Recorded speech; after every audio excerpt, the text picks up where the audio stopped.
வணக்கம். கடந்த 30/1/2025 வியாழக்கிழமை மாலை தஞ்சாவூர் ஜவுளி செட்டி தெரு அனைத்திந்திய வங்கி ஊழியர் சங்க கட்டடத்தில் தஞ்சாவூர் காந்தி இயக்கத்தின் சார்பில் மகாத்மா காந்தி நினைவு நாள் கூட்டம் நடைபெற்றது. இக்கூட்டத்தில் காந்திய அன்பர் ஒருவருக்கு VSR விருது வழங்கப்பெற்றது. சென்னை சைதாப்பேட்டையில் ஒரு நூலகம், மகாத்மா காந்தியடிகளின் பெயரில் ஒரு நூலகம் கடந்த 72 ஆண்டுகளாக செயல்பட்டு வருகிறது. நூலகத்தில் ஒரு திருவுருவச் சிலை, மகாத்மாவின் திருவுருவச் சிலை. இத்திருவுருவச் சிலையை 1958ஆம் ஆண்டில் திறந்து வைத்தவர் அன்றைய முதல்வர் கர்ம வீரர் காமராசர். மூதறிஞர் ராஜாஜி, கக்கன், சி. சுப்பிரமணியம், முன்னாள் சபாநாயகர் செல்லபாண்டியன், சக்கரை மன்றாடியார், மாப்போசி உள்ளிட்ட தலைவர்களும், MK தியாகராஜ பாகவதர், சுவாஜி கணேசன், ஜெமினி கணேசன், நாகேஷ், முத்துராமன், கண்ணதாசன் முதலான திரை உலக பிரபலங்களும், வள்ளிக்கண்ணன், அசோகமித்திரன், ஜெயகாந்தன், அகிலன், தீபம் நா. பார்த்தசாரதி, லாசா ராமாமிர்தம், சாண்டில்யன், விக்ரமன், தமிழ்வாணன், ராஜம் கிருஷ்ணன், திருப்பூர் கிருஷ்ணன், தேவிபாலா, பட்டுக்கோட்டை பிரபாகரன், சுபா முதலான எண்ணற்ற எழுத்தாளர்களும் இந்நூலக ஆண்டு விழாக்களில் கலந்து கொண்டு சிறப்பித்துள்ளனர் என்பதே இந்நூலகத்தின் பெருமையை பறைசாற்றும். இத்தகு பெருமை வாய்ந்த நூலகத்தை தன் தந்தைக்கு பின் காத்து போற்றி நடத்தி வரும் திருமிகு மா. நித்யானந்தம் அவர்களுக்கு சென்னை காந்தி கல்வி நிலைய தலைவர் திருமிகு கி. மோகன் அவர்கள் பெருமை மிகு VSR விருதினை வழங்கி சிறப்பித்தார். இவ்விழாவின் தொடக்கத்தில் திருமிகு டொமினிக் சேவர் அவர்கள் சேகரித்து வைத்திருந்த காந்தி தபால் தலை கண்காட்சி நடைபெற்றது. தஞ்சாவூர் காந்தி இயக்க அறக்கட்டளை அரங்காவலர் பேராசிரியர் கோ. விஜயராமலிங்கம் ஐயா அவர்கள் தலைமையில் நடைபெற்ற இவ்விழாவிற்கு வந்திருந்தோரை தஞ்சாவூர் காந்தி இயக்க தலைவர் பேராசிரியர் V. சு. ரா. செம்பியன் அவர்கள் வரவேற்றார். சிந்தனை பேச்சாளர் முனைவர் குப்பு வீரமணி அவர்கள் காந்தி நினைவு நாள் உரையாற்றினார். VSR விருது பெற்று மகிழ்ந்த சென்னை மகாத்மா காந்தி நூலக நிர்வாகி திருமிகு ம. நித்யானந்தம் அவர்கள் ஏற்புரையாற்றினார்.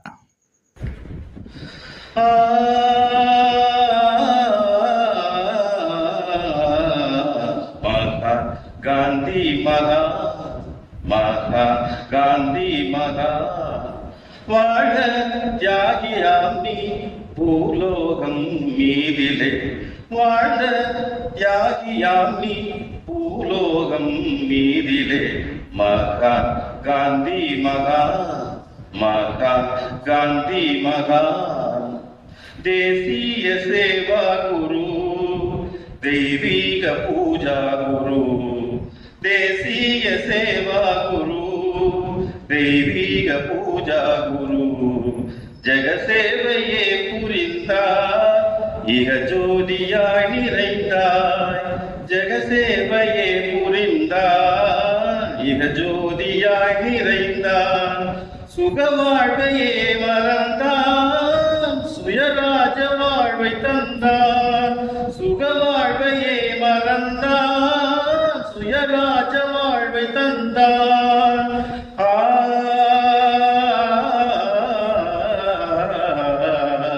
மகா காந்தி மகா மகா காந்தி மகா. இந்த தஞ்சாவூர் காந்தி இயக்கத்தை தோற்றுவித்த மதிப்பிற்குரிய நம்மிடையே வாழ்ந்து கொண்டிருக்கிற வழக்கறிஞர் V. சு. ராமலிங்கம் அவர்கள் காந்தியை பற்றி பேசும்போதெல்லாம் காந்தியை சொல்லிக்கொண்டே இருக்க வேண்டும், ஏனென்றால் காந்தியை புரிந்து கொள்ள முடியவில்லை என்று 1973 தொடங்கி 2014 வரையிலே புரியவில்லை என்று அன்றைக்கு படிக்க ஆரம்பித்தவர் 2014 வரையிலே எனக்கு புரியவில்லை என்று படித்துக் கொண்டே இருந்தார். அவர் சொல்லிக்கொண்டே இருப்பார், காந்தியை பற்றி சொல்லிக்கொண்டே இருக்க வேண்டும், ஏனென்றால் இன்னும் புரியாமலே இருக்கிறார். அதை பற்றி படித்துவிட்டு கேட்கிறாள் என்று தெரியல, ஏதோ சின்ன சின்ன குறிப்புகளை வைத்துக் கொண்டு காதலை வாங்கி கொண்டு அந்த குறிப்பை வைத்துக் கொண்டு அதாமே இதாமே படிக்காமலே கேட்டுக்கொண்டிருக்கிறார்கள் காந்தியை பற்றி. எவ்வளவு பேசினாலும் புரியாமலே போய்கொண்ட விஷயம், புரியாமலே இருக்கிறது, புரிந்து கொள்வதற்கு முயற்சி செய்து கொண்டே இருக்க வேண்டும் என்பதற்காகத்தான் காந்தியின் பிறந்த நாளிலும் சரி, நினைவு நாளிலும் சரி, இது போன்ற கூட்டங்கள் நடைபெறுகின்றன. அப்படிப்பட்ட ஒரு நிலையில்தான் நாம் இன்று காந்தி நினைவு தினத்தில் இன்று கூட்டம் கூட்டியிருக்கிறோம். அந்த வகையில் இந்த கூட்டத்தில் முதலாக மறைந்த வழக்கறிஞர் வி.சு. ராமலிங்கம் அவர்கள் பெயரில் விருது ஒன்று இந்த ஆண்டு முதல் கொடுப்பதாக தீர்மானம் செய்யப்பட்டு முதலில் விருதை பெறுவதற்கு வந்திருக்கிற மதிப்பிற்குரிய மா. நித்யானந்தம் அவர்களை வருக என்று அன்போடு வரவேற்கின்றேன். இப்படி ஒரு விருதை அறிவித்து ஆண்டுதோறும் அவரது பெயரில் கொடுக்க வேண்டும் என்ற யோசனையை தெரிவித்திருக்கிற காந்தி இயக்க அறக்கட்டளையின் அரங்காவலர் மதிப்பிற்குரிய இங்கே தலைமையேற்றிருக்கிற மதிப்பிற்குரிய பேராசிரியர் கோ. விஜயராமலிங்கம் ஐயா அவர்களை வருக என்று அன்போடு வரவேற்கின்றேன். விருதாளரை அறிமுகப்படுத்தி அவரது கரங்களாலேயே விருதை வழங்க வந்திருக்கின்ற துடிப்பு மிக்க காந்திய இளைஞர், நாங்களெல்லாம் அவரை பார்த்துதான் ஓடிக்கொண்டிருக்கிறோம்.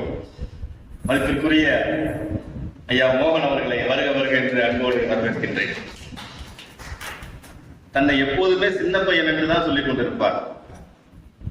பக்கத்திலே அமர்ந்திருப்பவர் அந்த பையன் கூட அந்த பையன் என்ன அழைச்சிட்டு வர மாட்டேங்கிறான்னு சொல்ற அளவுக்கு இருக்கிற, என்றும் சொல்கிற சின்ன பையன்,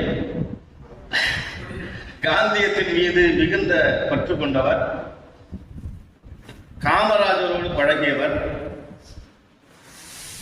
பெரியாரை குருவாக ஏற்றுக்கொண்டவர். மதிப்பிற்குரிய முனைவர் சு. வீரமணி ஐயா அவர்களை சிறப்பு பேச்சாளர் வருக என்று வரவேற்கின்றேன். இன்று காந்தி தபால் தலை கண்காட்சியை நான் வைக்கிறேன் என்று மனமும் வந்து ஒப்புக்கொண்டு இங்கு சிறப்பாக கண்காட்சியை வைத்திருக்கிற அவரும் பார்த்தீங்கன்னா எப்போது நான் தொலைபேசியில் அழைத்தாலும் மாணவர்கள் சத்தம் கேட்டுக்கொண்டே இருக்கும். அங்கங்க பாடங்கள் எடுப்பது, அவங்களுக்கு அந்த தன்னம்பிக்கையை ஊட்டுவது, நாலு புறாவா எந்நேரம் பார்த்தாலும் மாணவன் கூட இருக்கிற டொமினிக் சேகர் அவர்களை வருக என்று அன்போடு வரவேற்கின்றேன். என்ன கிழமையாக இருந்தால் என்ன, சனியோ ஞாயிறோ விடுமுறை என்றெல்லாம் பாராமல் எந்த கிழமை வைத்தாலும் காந்தி நினைவு நாள் கூட்டம் என்றவுடன் இங்கு வந்து சிறப்பாக கலந்திருக்கிற அனைவரையும் வருக சிறப்பாக சென்னையில் இருந்து மதிப்பிற்குரிய நித்யானந்தம் அவருடைய குடும்பத்தார் வந்திருக்கிறார்கள். மனைவியும் அவரது தாயும் வந்திருக்கிறார்கள். அவருடைய வாரிசு பேர் சொல்லி குமரன், வாரிசு வேண்டும் எங்களுக்கு. வாரிசு தான் அடுத்த நிலைக்கு கொண்டு செல்ல வேண்டும். இந்த வயதிலே சின்ன பிள்ளையா இருக்கும் பொழுதே வருவதற்கான, நான் வருகிறேன் என்று வந்ததுதான் நம்மளுடைய எதிர்காலம்.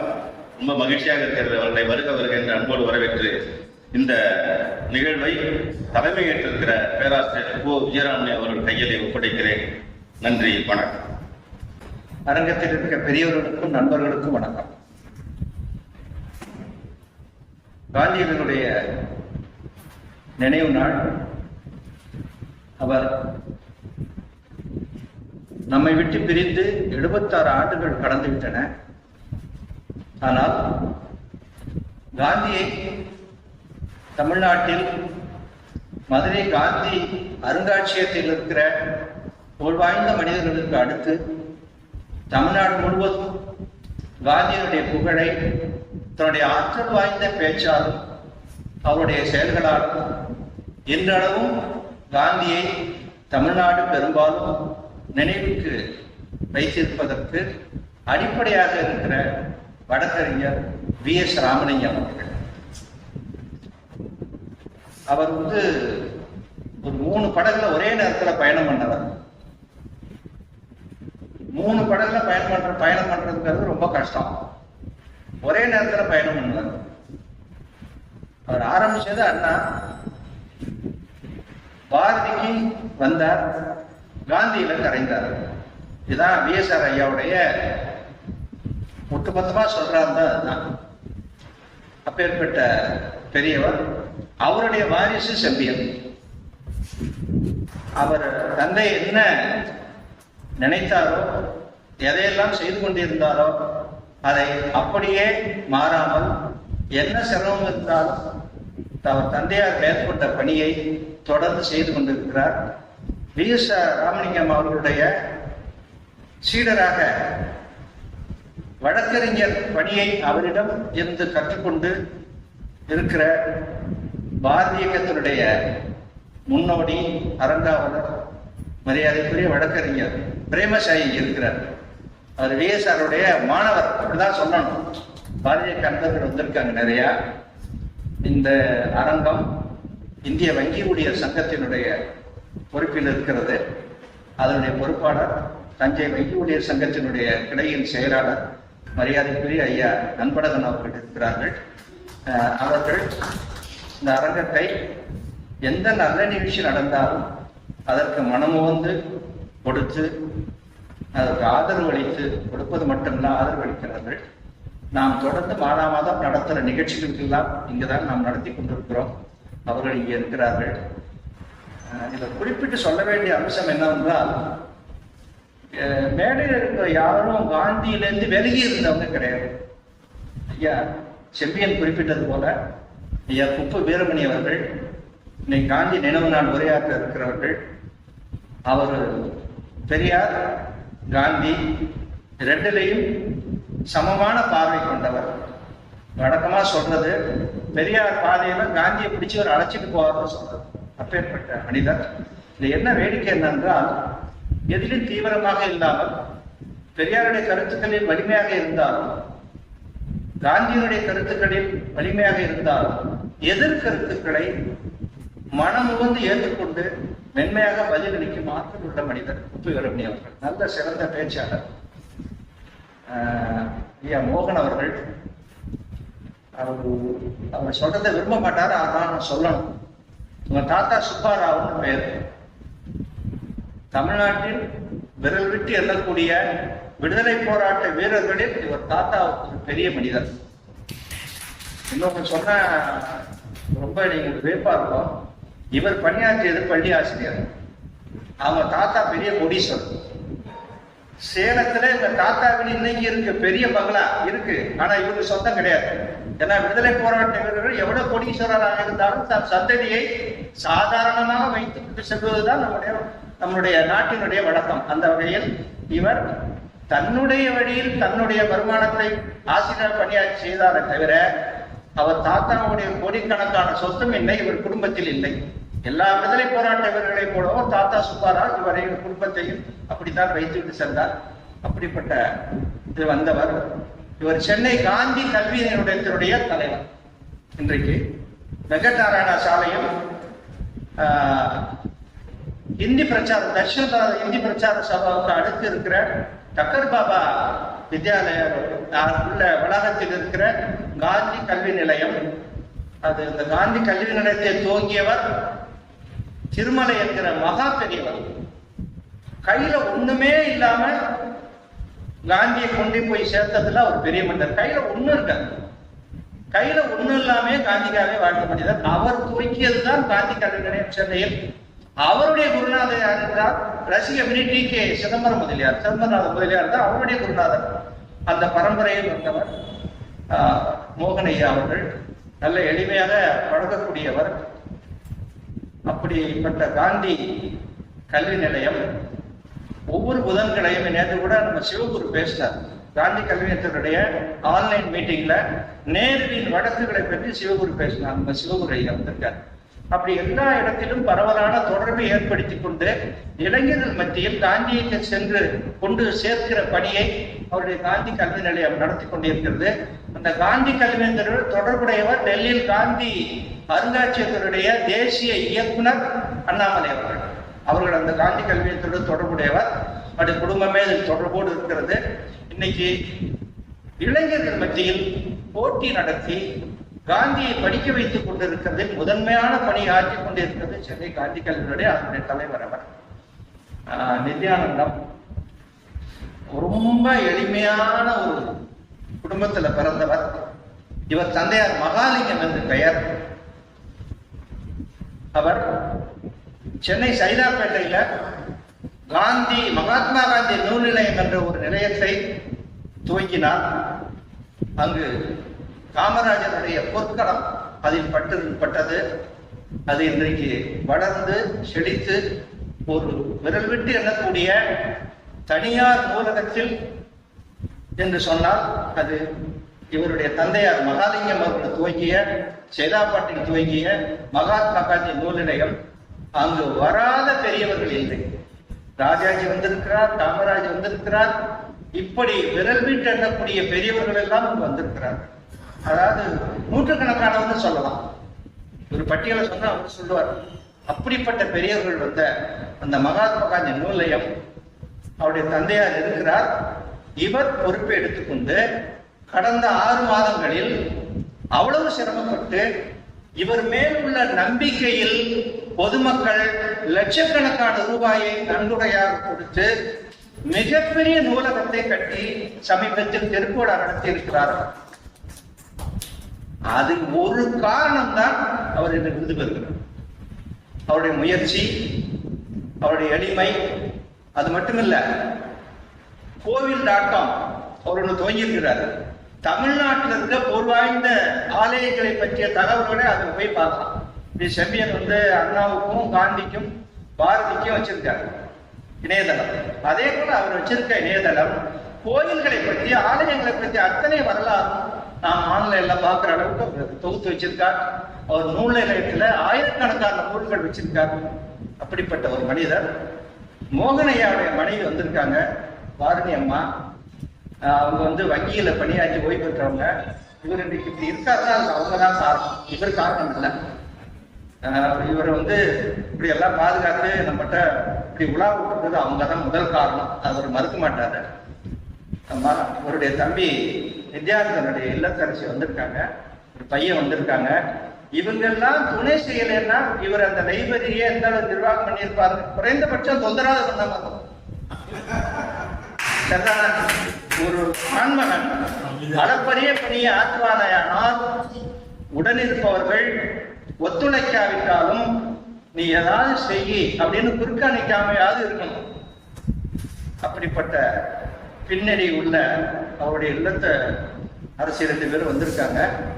இப்படிப்பட்ட ஒரு நிகழ்ச்சி இன்று நான் இங்க தஞ்சாவூர் நடத்துறோம். செப்பியனை பொறுத்த வரைக்கும் அவர் ஒரு கல்லூரி பேராசிரியர், நல்ல ஆற்றல் வாய்ந்த மனிதர். அவர் புல்லாங்குழலி வாசிப்பாருங்கிறதே எனக்கு தெரியாது. நம்ம ஐயா அன்பழகன் சொல்லிதான் எனக்கு தெரியும். அருமையா புல்லாங்குழல் வாசிப்பார், நல்லா பாடுவார். நீங்க பார்த்துருப்பீங்க, கேட்டிருப்பீங்க. அவர் இருக்கிற துறை விஷுவல் கம்யூனிகேஷன். இந்த அழைப்பதெல்லாம் அவரை டிசைன் பண்ணிட்டார். நல்ல ஒரு அருமையான மனிதர். நான் துவக்கத்தில் குறிப்பிட்டது போல அவர் தந்தையார் விட்டு சென்ற பணிகளை அவர் தொடர்ந்து நடத்தி கொண்டிருக்கிறார்.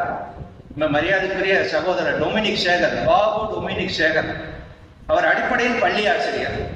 ஒரு குறிப்பிட்டது போல பள்ளியில் வகுப்பில் இருப்பேன், வகுப்பு நேரத்தில் இருக்கிறது மட்டுமில்லை, அவருடைய பணியே போட்டிக்கு தயாராக கொண்டிருக்கிற மாணவர்களுக்கு எப்ப பார்த்தாலும் ஏதாவது அவங்களுக்கு ஒரு பயிற்சி முகாம் நடத்தி கொண்டே இருப்பார். எந்த பிரதிபலனும் எதிர்பாரார். இன்னைக்கு இருக்கிற தபால் தலை சேகரிப்பில் காந்திக்கு மட்டுமே இந்த மேடையில் இவ்வளவு இருக்கிறது. வைக்க இடமில்லாமல் சிலவற்றை அவர் வைத்திருக்கிறார். அரிய புகைப்பு தபால் தலையை சேகரித்து வைத்திருக்கிறார். அவர் தபால் தலையை சேகரிப்பார் என்பது நமக்கு தெரியும். ஆனால் சில மாதங்களுக்கு முன்னால் அஞ்சல் துறை நடத்திய தபால் தலை கண்காட்சியில் அவருக்கு என்று ஒரு பகுதியை ஒதுக்கி கொடுத்திருந்தார்கள். அதாவது இவருடைய சேகரிக்கிற தபால் தலையை அதனுடைய வரலாறை பார்க்கறதுக்கே நமக்கு குறைச்சலா 2 நாள் வேணும். அவ்வளவு தபால் தலை வச்சிருக்கிறார். அவர் சுயமாக தன்னுடைய முயற்சியில் இவ்வளவு பொதுப்பணியை ஆற்றிக் கொண்டிருக்கிறார். அவரையும் இந்த காந்தி இயக்கம் இன்று பாராட்ட இருக்கிறது. நித்யானந்தத்துக்கு செம்பியன் குறிப்பிட்டது போல பிஎஸ்ஆர் அவருடைய அவர் வந்து தம்பி நித்யானந்தத்துக்கு சொல்றேன், இதுல கொடுக்கிற எதுவுமே உங்களுக்கு பெரிதல்ல, பிஎஸ்ஆர் பெயரில் கொடுப்பதுதான் உங்களுக்கு பெரிய. அது என்றைக்கு நீங்க மனதில் விட்டு வேணா அவர் அப்படிப்பட்ட மனிதர். இங்க எல்லாம் அவருக்கு தெரியுங்க, பிஎஸ்ஆர் பத்தி எல்லாரும் தெரியும். அவர் வந்து ஒரு காட்டியான யாரும் அவரை அடக்க முடியாது, எதுலயும் தெளிவா இருப்பார். யாரா இருந்தாலும் தப்புன்னா தப்பு தான். வழக்கமா வழக்கறிஞர் வந்து அகடமிஷியனா இருந்தா வருமானம் இருக்காது. அகடமிஷியனா இருந்தாங்கன்னா பாருங்க, வழக்கறிஞர் நிறைய அகடமிஷியன் தஞ்சாவூர்ல இருக்காங்க, 4 பேர் சொல்ல முடியும். அவங்க எல்லாம் பெரிய அளவுல வசதியா இல்லை, அதை பத்தி எல்லாம் அவங்க கவலையே படணும்.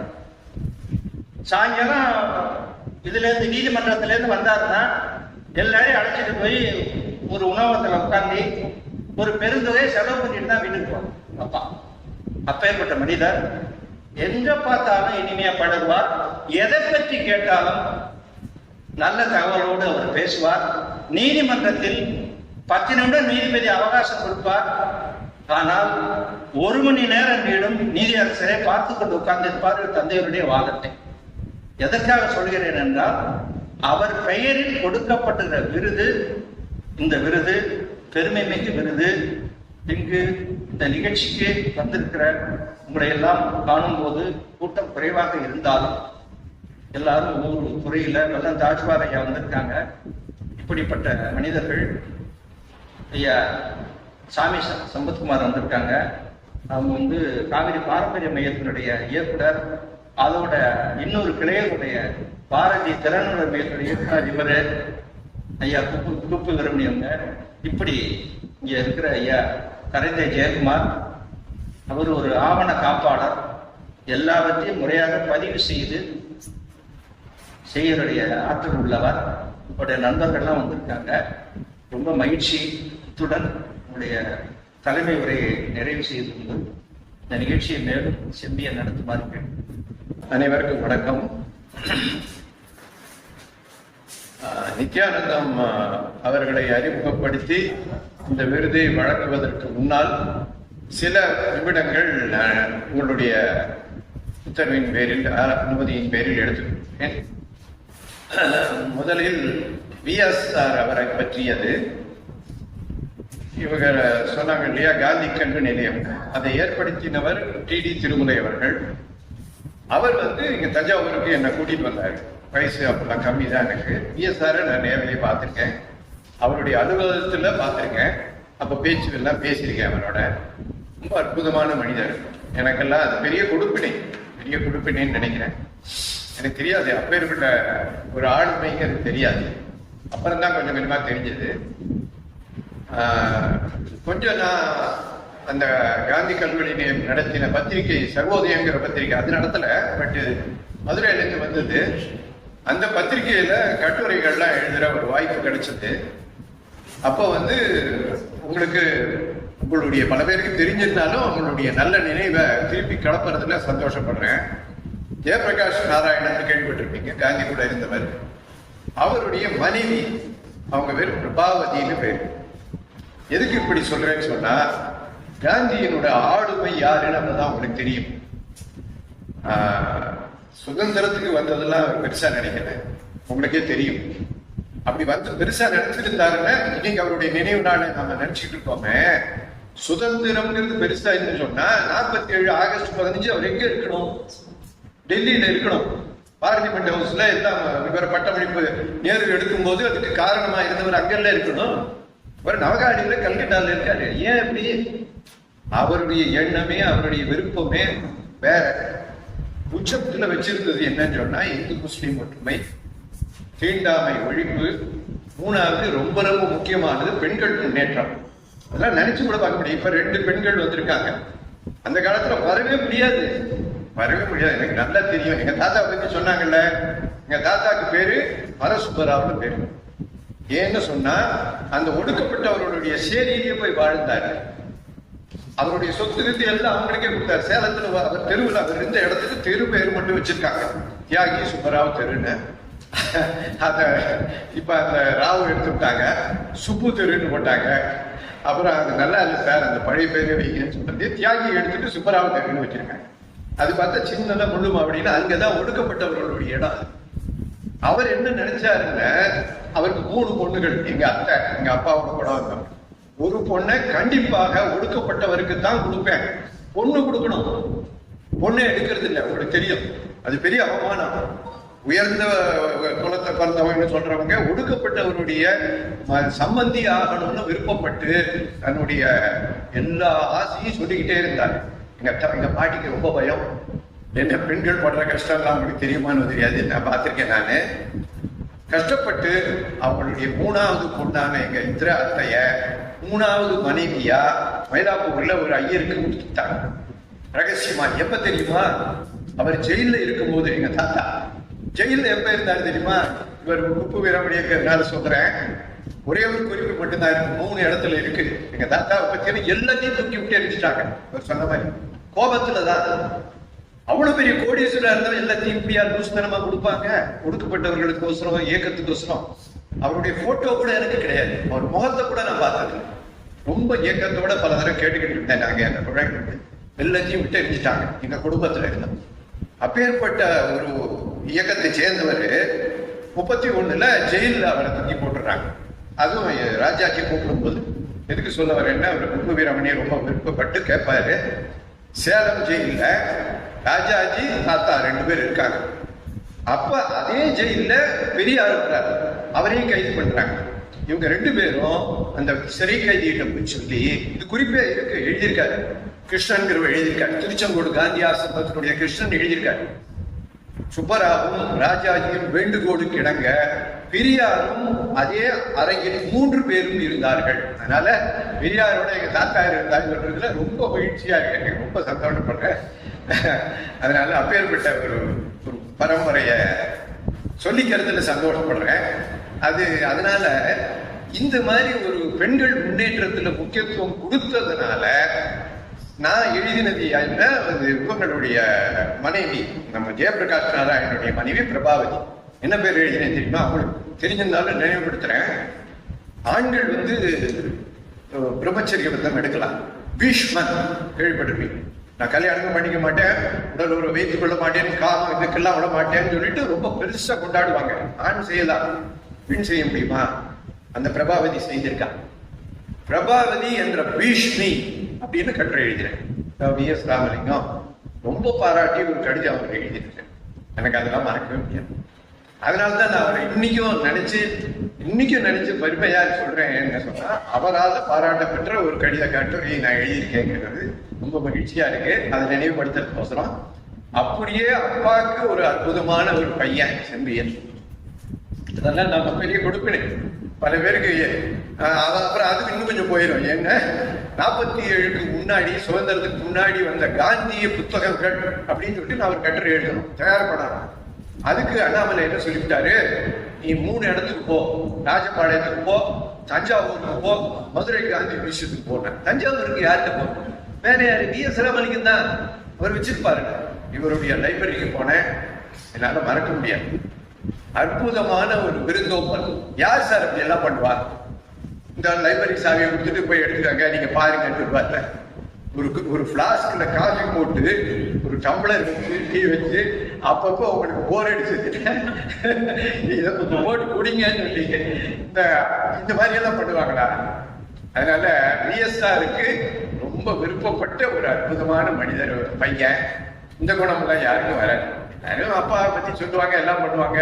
அவங்களுக்கு உண்டான நன்மை நடக்கும், ப்ராப்ளம் நடக்கும் சொன்னா அவங்க அமைதியா பண்ணிட்டு இருக்காரு.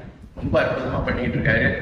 அவருக்கு அவருடைய பெரிய அதிர்ஷ்டம். இந்த மாதிரி சேர்ந்த நல்ல ஆட்கள்லாம் சேரும்ல.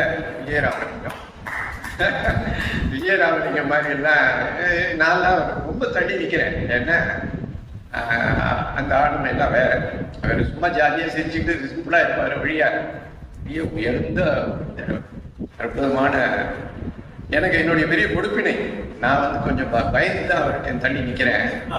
ஆமா, எனக்கு எல்லாம் கிட்ட போக முடியாது. அவருக்கே தெரியும் என்னுடைய குறைகள் எல்லாம் தெரியும்.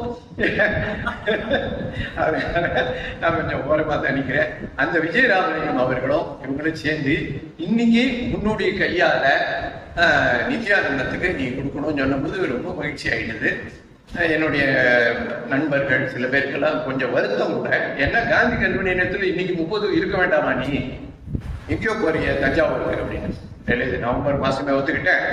என்னுடைய ஆக்சுவலா நித்யானந்தங்கிறது அதை சொல்லிட்டு என்ன ரொம்ப நேரம் ஆயிடும், பட் அவனை அறிமுகப்படுத்தணுங்கிறதுக்கோசரம் சில வார்த்தைகளை சொல்ல வேண்டியிருக்கு. இவன் தான் சொல்றேன், என்ன என் பையன் மாதிரி, அதனால இவனும் சரவணன் ஒரு பையனும் எம்ஏ காந்தியன் தாட்டுன்னு சொல்லக்கூடிய காந்தி சிந்தனை வகுப்பு படிக்கிறதுக்கு வந்தவங்க. எங்களுக்கு அப்பதான் அறிமுகமானாங்க. ஏதோ படிச்சுட்டு டிகிரி வாங்கிட்டு போக வேண்டியது தானே, இந்த லூசுகள் எங்களோட சேர்ந்துச்சு. அதனால வந்தவன பாவம். அது மட்டும் இல்ல, இவங்க அப்பாவும் மிக உயர்ந்தவர். சொன்ன மாதிரி மிக அருமையான மனிதர். அவர் அவசியம் பார்க்கணும். 95 வயது, இன்னும் பெரியவர் இருக்கிறார். அவர் டெய்லர். இவரு நினைச்சு பாருங்க, டெய்லர் சனிதாப்பேட்டையில அவ்வளவு பெரிய நூலகத்தை வைக்கணும்னா எவ்வளவு செலவு, எவ்வளவு கஷ்டம். அத்தனையும் பண்ணி ரொம்ப சிறப்பான நிலை கொண்டு வந்து பல சிக்கல்கள்லாம் ஏற்பட்டு போச்சு. ஏன்னா அந்த இடமே சொந்தம் இல்லை, இவர் தான் பண்ணிட்டு அந்த இடத்தை கிடைக்க வைத்து எவ்வளவு போராட்டம் பண்ணியிருக்காங்க. ஆனா அவனுக்கு உறுதுணையா இருந்தவர் செல்வி. சாதாரண இல்லை, அவங்க ரொம்ப சொல்லிக்க மாட்டாங்க ஒழிய. ஆனா அன்னைக்கு அந்த திறப்பு விழா அன்னைக்கு நான் போயிருந்தேன். ரொம்ப மகிழ்ச்சி அடைஞ்சது இதுதான். அந்த திறப்பு விழா நல்லி குப்புசாமியை வந்தாங்க, வள்ளி முத்தையா திறந்து வச்சாங்க, அதெல்லாம் பெருசு இல்லை. இவங்களுக்கு பாராட்டு இவன் சொன்னான். இதுக்கெல்லாம் காரணமா இருக்கக்கூடிய செல்வி அவர்களை நான் கௌரவிக்க விரும்புகிறேன்னு சொல்லிட்டு கூட்டிட்டு வந்து போட்டது ரொம்ப பெருசா நினைக்கிறேன். அந்த மாதிரி மனைவியினுடைய கூட இருந்து அந்த லைப்ரரிய அந்த இடமெல்லாம் இவர் கிடைச்சிருச்சு. பிரமாதமா செலவு பண்ணின்னு எப்படியே ரூபாய் கையில ரூபாய் இல்லை, நம்ப மாட்டீங்க. வள்ளியாச்சின்னு சொல்லிட்டு வள்ளி முத்தையான்னு எங்களுக்கெல்லாம் ரொம்ப வேண்டியவங்க. காரைக்குடி அவங்களுடைய பரம்பரையை விசேஷம். காரைக்குடி அழகப்ப செட்டியாருடைய பிரதர் ஒருத்தர் இருந்தாரு, சிதம்பரம் செட்டியார். அவருடைய பேத்தி அவங்க விட்ட போனோம். நான் இவரும் வள்ளி அக்கா, நான் அக்கான்னு தான் கூப்பிடுவேன். இந்த மாதிரி நடக்கும். சரிப்பான்னு சொல்லிட்டு ஒரு பெரிய தொகை சர்வசாதாரணமா எழுதி கொடுத்துட்டாங்க. எப்படி இதெல்லாம் கிடைச்சது? ஏகப்பட்ட ரூபாய் செலவு கிடைச்சது. அவர் பற்றி கொட்டுறாங்க. அத்தனை அருமையான திறப்பு விழாவாயிடுச்சு. அதனால நீங்க மிகச் சிறப்பான ஒரு மனிதரை தேர்ந்தெடுத்து இருக்கிறீர்கள். மிகவும் பாராட்டுகிறேன். மிகவும் மகிழ்ச்சியாக இருக்கிறது. ஏன்னா இவ்வளவு ஈடுபாட்டோட இருக்கக்கூடிய நித்யானந்தத்தினுடைய இது ஒரு பகுதி தான் நான் பார்த்த வரையும். எனக்கு ரொம்ப விருப்பமான சில பகுதிகள் என்னன்னு சொன்னா, கோயில்களுக்கு இவர் என்னை கூட்டு போயிருக்காரு.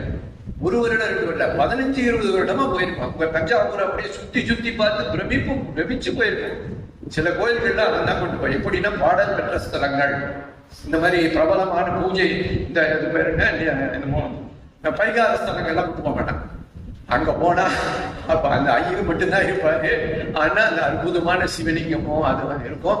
அந்த பாடல் புத்தகம் இருக்கு பார்த்தீங்களா, அந்த எழுதினாரு அந்த பதிகம், அதை என்ன படிக்க சொல்லுவாரு. நாங்க கேரளால போய் எல்லாம் படிச்சிருக்கோம்.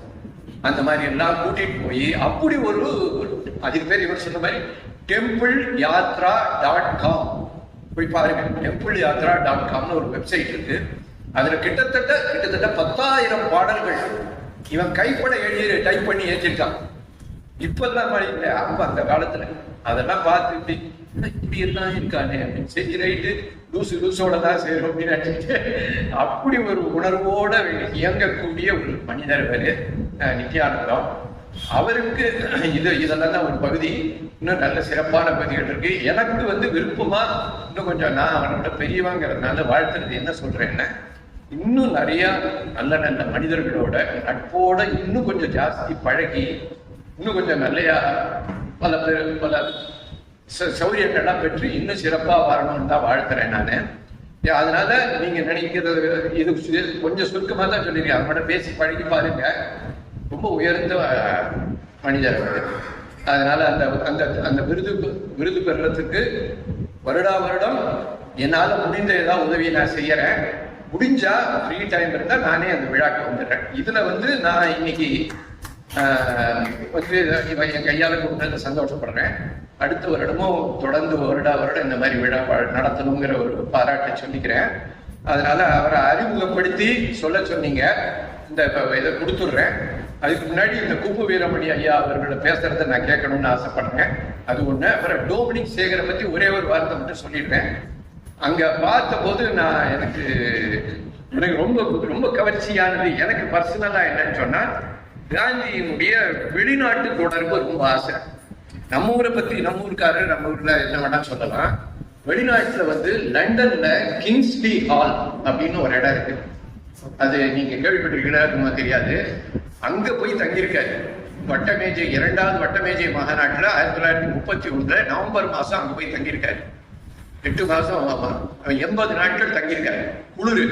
அப்ப இந்த அம்மா தான் பார்த்துருக்கு. அந்த அம்மாவுடைய வீட்டு அந்த கிங்ஸ்லி ஹாலுக்கு முன்னாடி இருக்கக்கூடிய ஒரு இது இருக்கு, ஒரு ஒரு செடி. அதை போட்டோ எடுத்து ஒரு சிற்பம். அது ரொம்ப பெருசா நினைக்கிறேன். என்ன வெளிநாட்டுல இவர் யாருன்னு தெரிஞ்ச இடம் நம்ம ஊர்ல தெரியாது பெருசு இல்லை. கிங்ஸ்லி ஹால்ல லண்டன்ல அந்த ராஜா இருக்கக்கூடிய இது பகுதியில போயிட்டு இவர் போய் அப்படியா சர்வாதிகாரி இவெல்லாம் போடா நீ ஏன்னா ராஜா நான் சக்கரவர்த்தின்னு வாழ்ந்துட்டு வந்தா அந்த சிறப்பு அருமையா நீங்க பண்ணியிருக்கீங்க. தொடர்ந்து காந்தியோட பண்ணணும்னு விருப்பப்படுறேன். அதனால இது கொஞ்சம் ஜாஸ்தி எடுத்துக்கிட்டு தான் மன்னிச்சுக்கணும். ஏன்னா வேற வழி இல்லை. இதே நான் அவளை திட்டுவாங்க என்னுடைய மனைவி.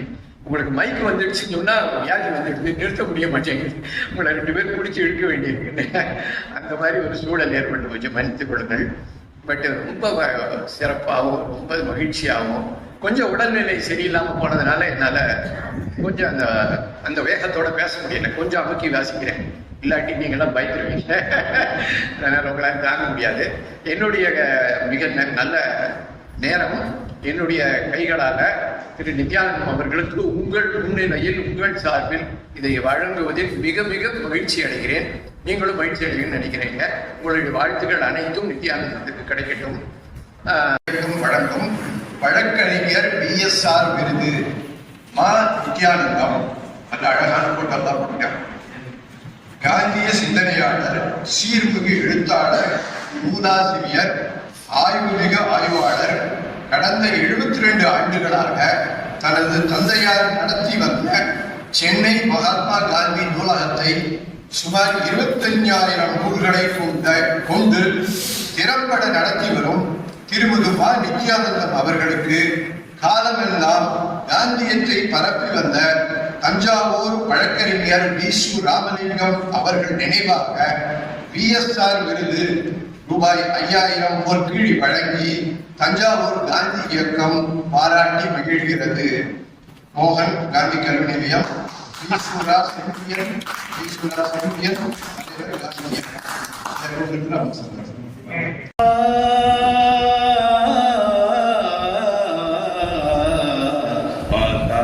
காந்தி மகா மகா காந்தி மகா வாழ தியாகியாம் நீ பூலோகம் மீதிலே வாழ்ந்த தியாகியாம் நீ பூலோகம் மீதிலே மகா காந்தி மகா மகா காந்தி மகா தேசிய சேவா குரு தெய்வீக பூஜா குரு தேசிய சேவா குரு.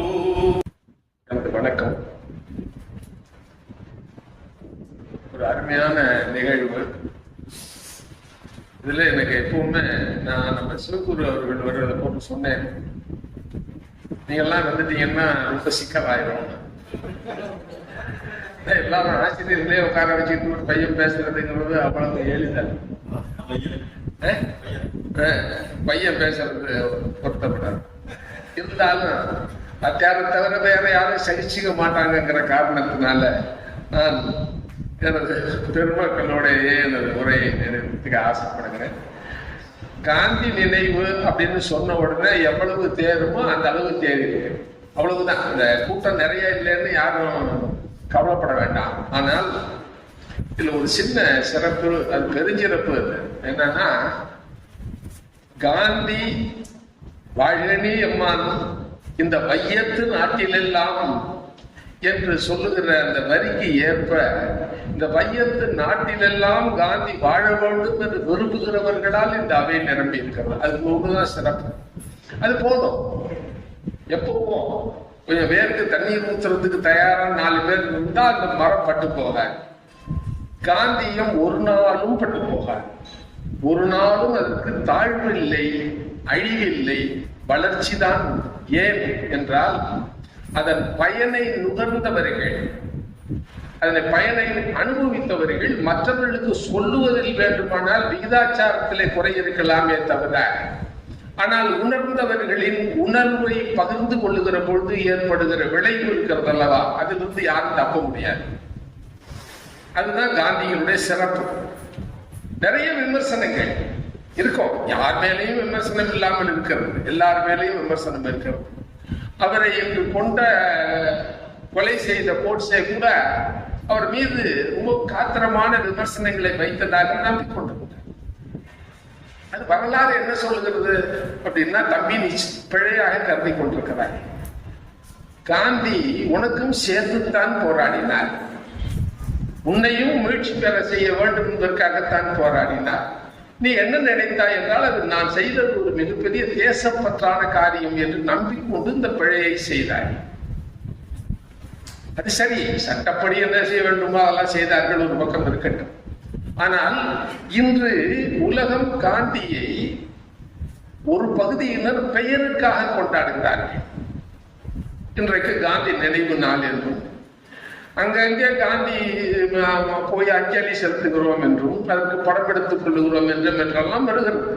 எல்லாரும் செய்திகள்லாம் வெளியிட்டுக் கொண்டிருக்கிறார்கள், எல்லாம் சரி. ஆனால் காந்தி யாருக்கு போய் சேர வேண்டும் என்பதிலே அக்கறை இருக்கிறவர்கள் அதற்கான முயற்சிகளிலே ஈடுபடுகிறார்கள்.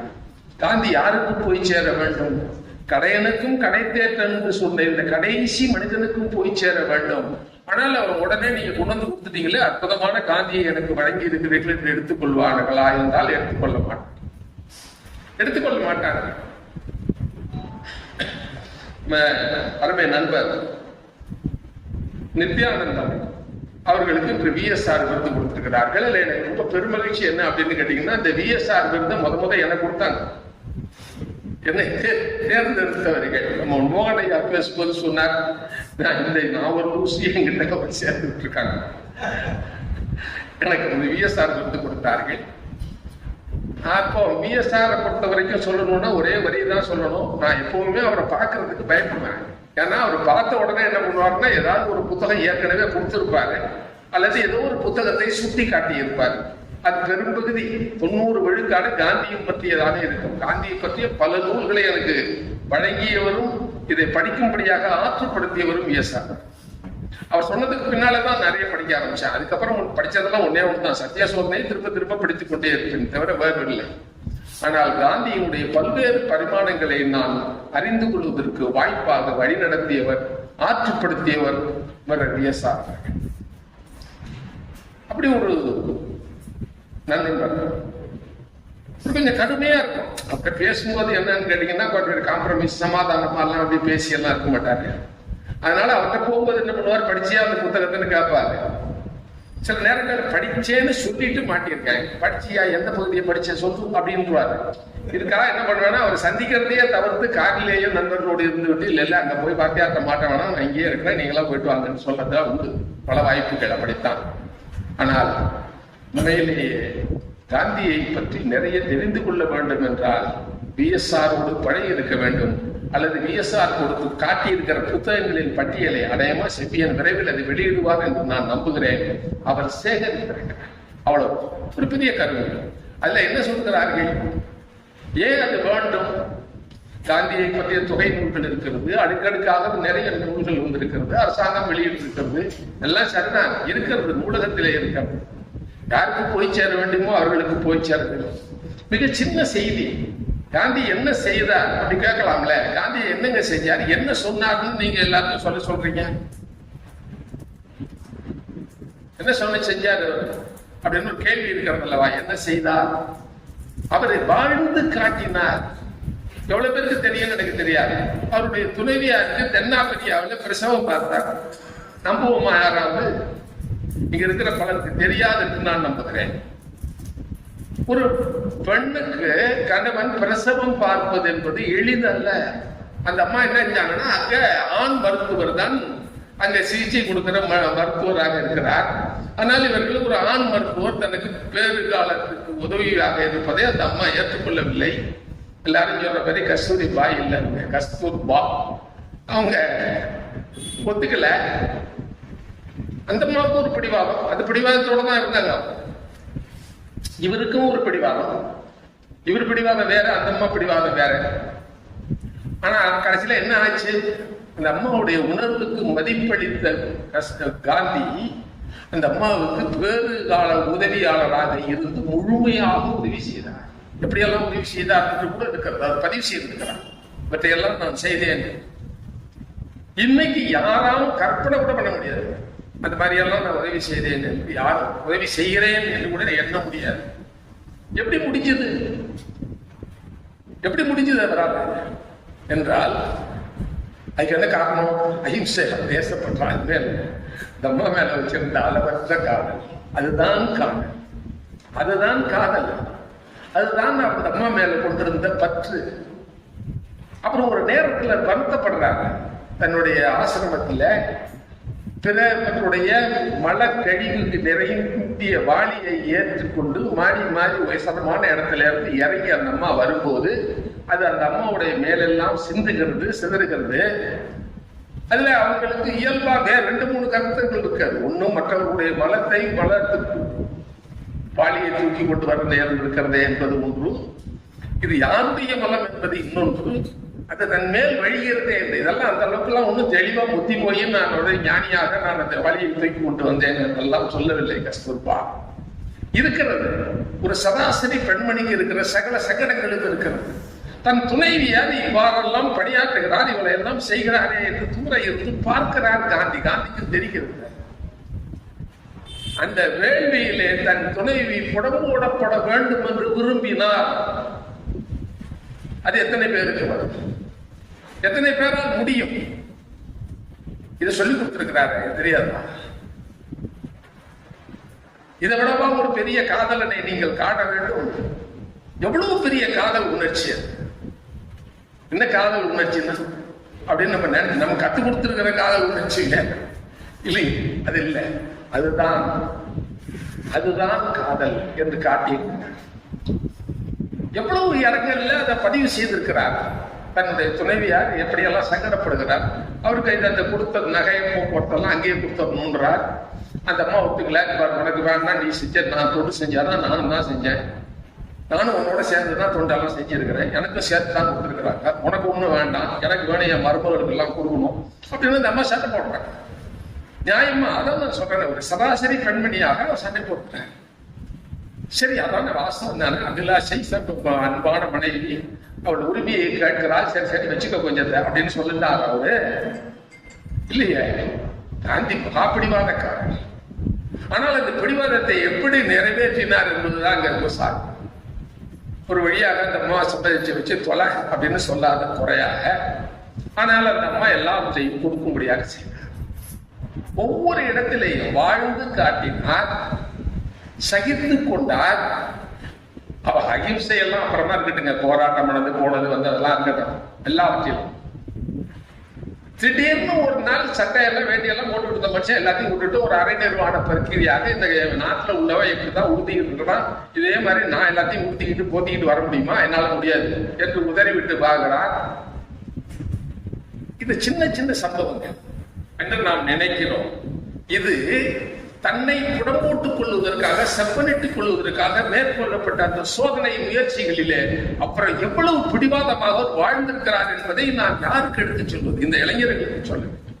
தம்பி, நீங்க நினைத்துக் கொண்டிருப்பது போல நீங்கள் அடைகிறதுக்காக இலக்கு நான் வைத்திருப்பதோ, நீங்கள் வெற்றி கொள்வதாக நினைத்துக் கொண்டிருப்பதோ வெற்றியும் இல்லை, அது இலக்கும் இல்லை, அது சாதனையும் இல்லை. ஆனால் இதை விடவும் மிக சிறப்பான ஒன்றை செய்ய நீ விரும்புகிறாய் என்று எனக்கு தெரியும், நான் உனக்கு சொல்லிக் கொடுக்கிறேன். ஒன்னும் ரொம்ப கஷ்டப்பட சொல்லல, உன்னுடைய பெற்றோர்களை எப்படி மதிக்க வேண்டும் என்று சொல்லிக் கொடுக்கிறேன், உன்னுடைய உடன் பிறந்தவர்களை எப்படி மதிக்க வேண்டும் என்று சொல்லிக் கொடுக்கிறேன். உனக்கு கொஞ்சம் சகிப்புத்தன்மை பாருங்க. சொன்ன உடனே எல்லாரும் கேட்டு அட்டென்ஷன் ஸ்டாண்டர்டைஸ்ங்கிற மாதிரி எல்லாரும் வந்துருவானா? வரமாட்டான்.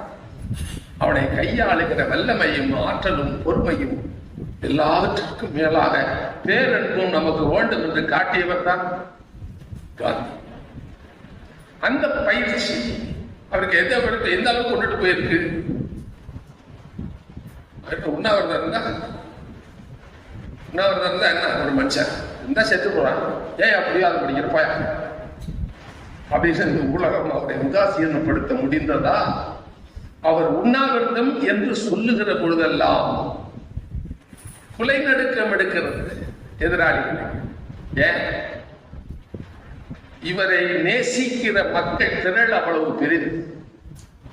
இவரை நேசிக்கிறது ஒரு பட்டையாளருக்கு சேர்த்து விட்டா ஒன்றும் பெருச இழப்பு வந்து விடாது. ஆனால் அவருக்கு ஏதேனும் நேர்ந்து விடுமானால் அதனால் துயர் உணர்ச்சி வசப்பட்டு அல்லது பொங்கி எழுகிற இந்த மக்கள் திரளை எதிர்கொள்ளுகிற ஆற்றல் எங்களுக்கு இல்லை என்கிற காரணத்தினாலே அதை சொல்லாமல் அவர்கள் என்ன செய்தார்கள்? வேணாங்க, எப்படியாவது கொஞ்சம் உண்ணாவிரதத்தை நிறுத்திடுங்க, நாங்க ஏதாவது செய்யறோம் அப்படின்லாம் வந்தாங்க. அதுக்கான தீர்வு சரி, உண்ணாவிரதம் இருக்கிறேன்னு சொன்னா காலையில உண்ணாவிரதம், சாயந்தரம் உண்ணாவிரதம் முடிச்சுக்கிற சமாஜம் பண்ணாது இல்லை. அங்க ஒரு சொல்லி கொடுக்குறாரு பாருங்க, இப்படி எத்தனை பேர் இந்த உண்ணாவிரதம்னு சொல்லிட்டு இருக்கிறத இந்த மாதிரி எல்லாம் இருக்கிறாங்கன்னு தெரியல. அவர் தன்னை உண்ணாவிரதத்துக்கு ஆயத்தப்படுத்தி கொடுக்கிறார். எவ்வளவு பேருக்கு தெரியும்னு எனக்கு தெரியாது. எனிமா கொடுத்துக் கொள்கிறார். உண்ணாவிரத காலத்திலே எதை அருந்த வேண்டும், எவ்வளவு அருந்த வேண்டும் என்று நினைக்கிறார், கற்றுக் கொடுக்கிறார். அவரும் அவ்வாறு இருக்கிறார். அப்போ என்ன செய்ய முடியுது அவரால்? தற்கொலை பண்ணிக்கிறது இல்லையா? சண்டிதனமா சாப்பிட மாட்டேன், குடிவாதமா அப்படியெல்லாம் உட்காந்துக்கலைங்க. தன்னுடைய திறன் வேண்டும், தன்னுடைய முயற்சி வேண்டும், தன்னுடைய சிந்தனை ஒடுக்கி விடலாகாது. இதை எதிர்கொள்கிற பேராற்றல் எனக்கு வேண்டும் என்றால் நான் என்ன செய்ய வேண்டும்? நான் என்கிற எனது ஆயுதத்தை நான் பராமரிக்க வேண்டும், முறையாக பராமரிக்க. அப்படி பராமரிச்சேன். எப்படியெல்லாம் பராமரிக்கணும்னு நம்ம சொல்லி கொடுத்துருக்கிறாங்க. அப்படி ஒன்றொன்றாக சின்ன சின்னதாக நான் சொல்றேன். பெரிய விஷயங்கள்லாம் பெரிய தத்துவங்கள்லாம் உங்களுக்கு நான் சொல்லல. இவை என்ன சொல்லுகிறது? முழுக்க முழுக்க சுயநலமா. நீங்க யாருக்கும் இந்த தேசத்துக்கு தொண்டாற்ற வேணாம், ஊருக்கு தொண்டாற்ற வேணாம், ஒரு ஒன்றும் ஆண்டாங்க. உங்களிடம் இருந்து நீங்கள் காப்பாற்றிக் கொள்வதற்கு காந்தியை தவிர வேறு வழி இல்லை என்று நான் திடமாக நம்புகிறேன். எனக்கு இது வேண்டாம் என்று முடிவு செய்வதற்கு எனக்கு ஒரு திட சித்தம் வேண்டும். அது எப்படி வரும்? காந்தியை பயின்றால் வரும். இது எனக்கு வேண்டாம் என்று நிராகரிக்கிற அழுத்தம் எப்பொழுது வரும்? இதை அடைந்தே தீருவேன் என்கிற வேகம் எப்பொழுது வரும்? நான் உறுதியாக இருந்தால் மட்டும்தான். எண்ணியவர் எண்ணியாக இருவர். எண்ணியர் எப்படி இருக்கணும்? திண்ணியராக இருக்க வேண்டும். இப்பெல்லாம் வேற மாதிரி நினைச்சுக்கலாம்.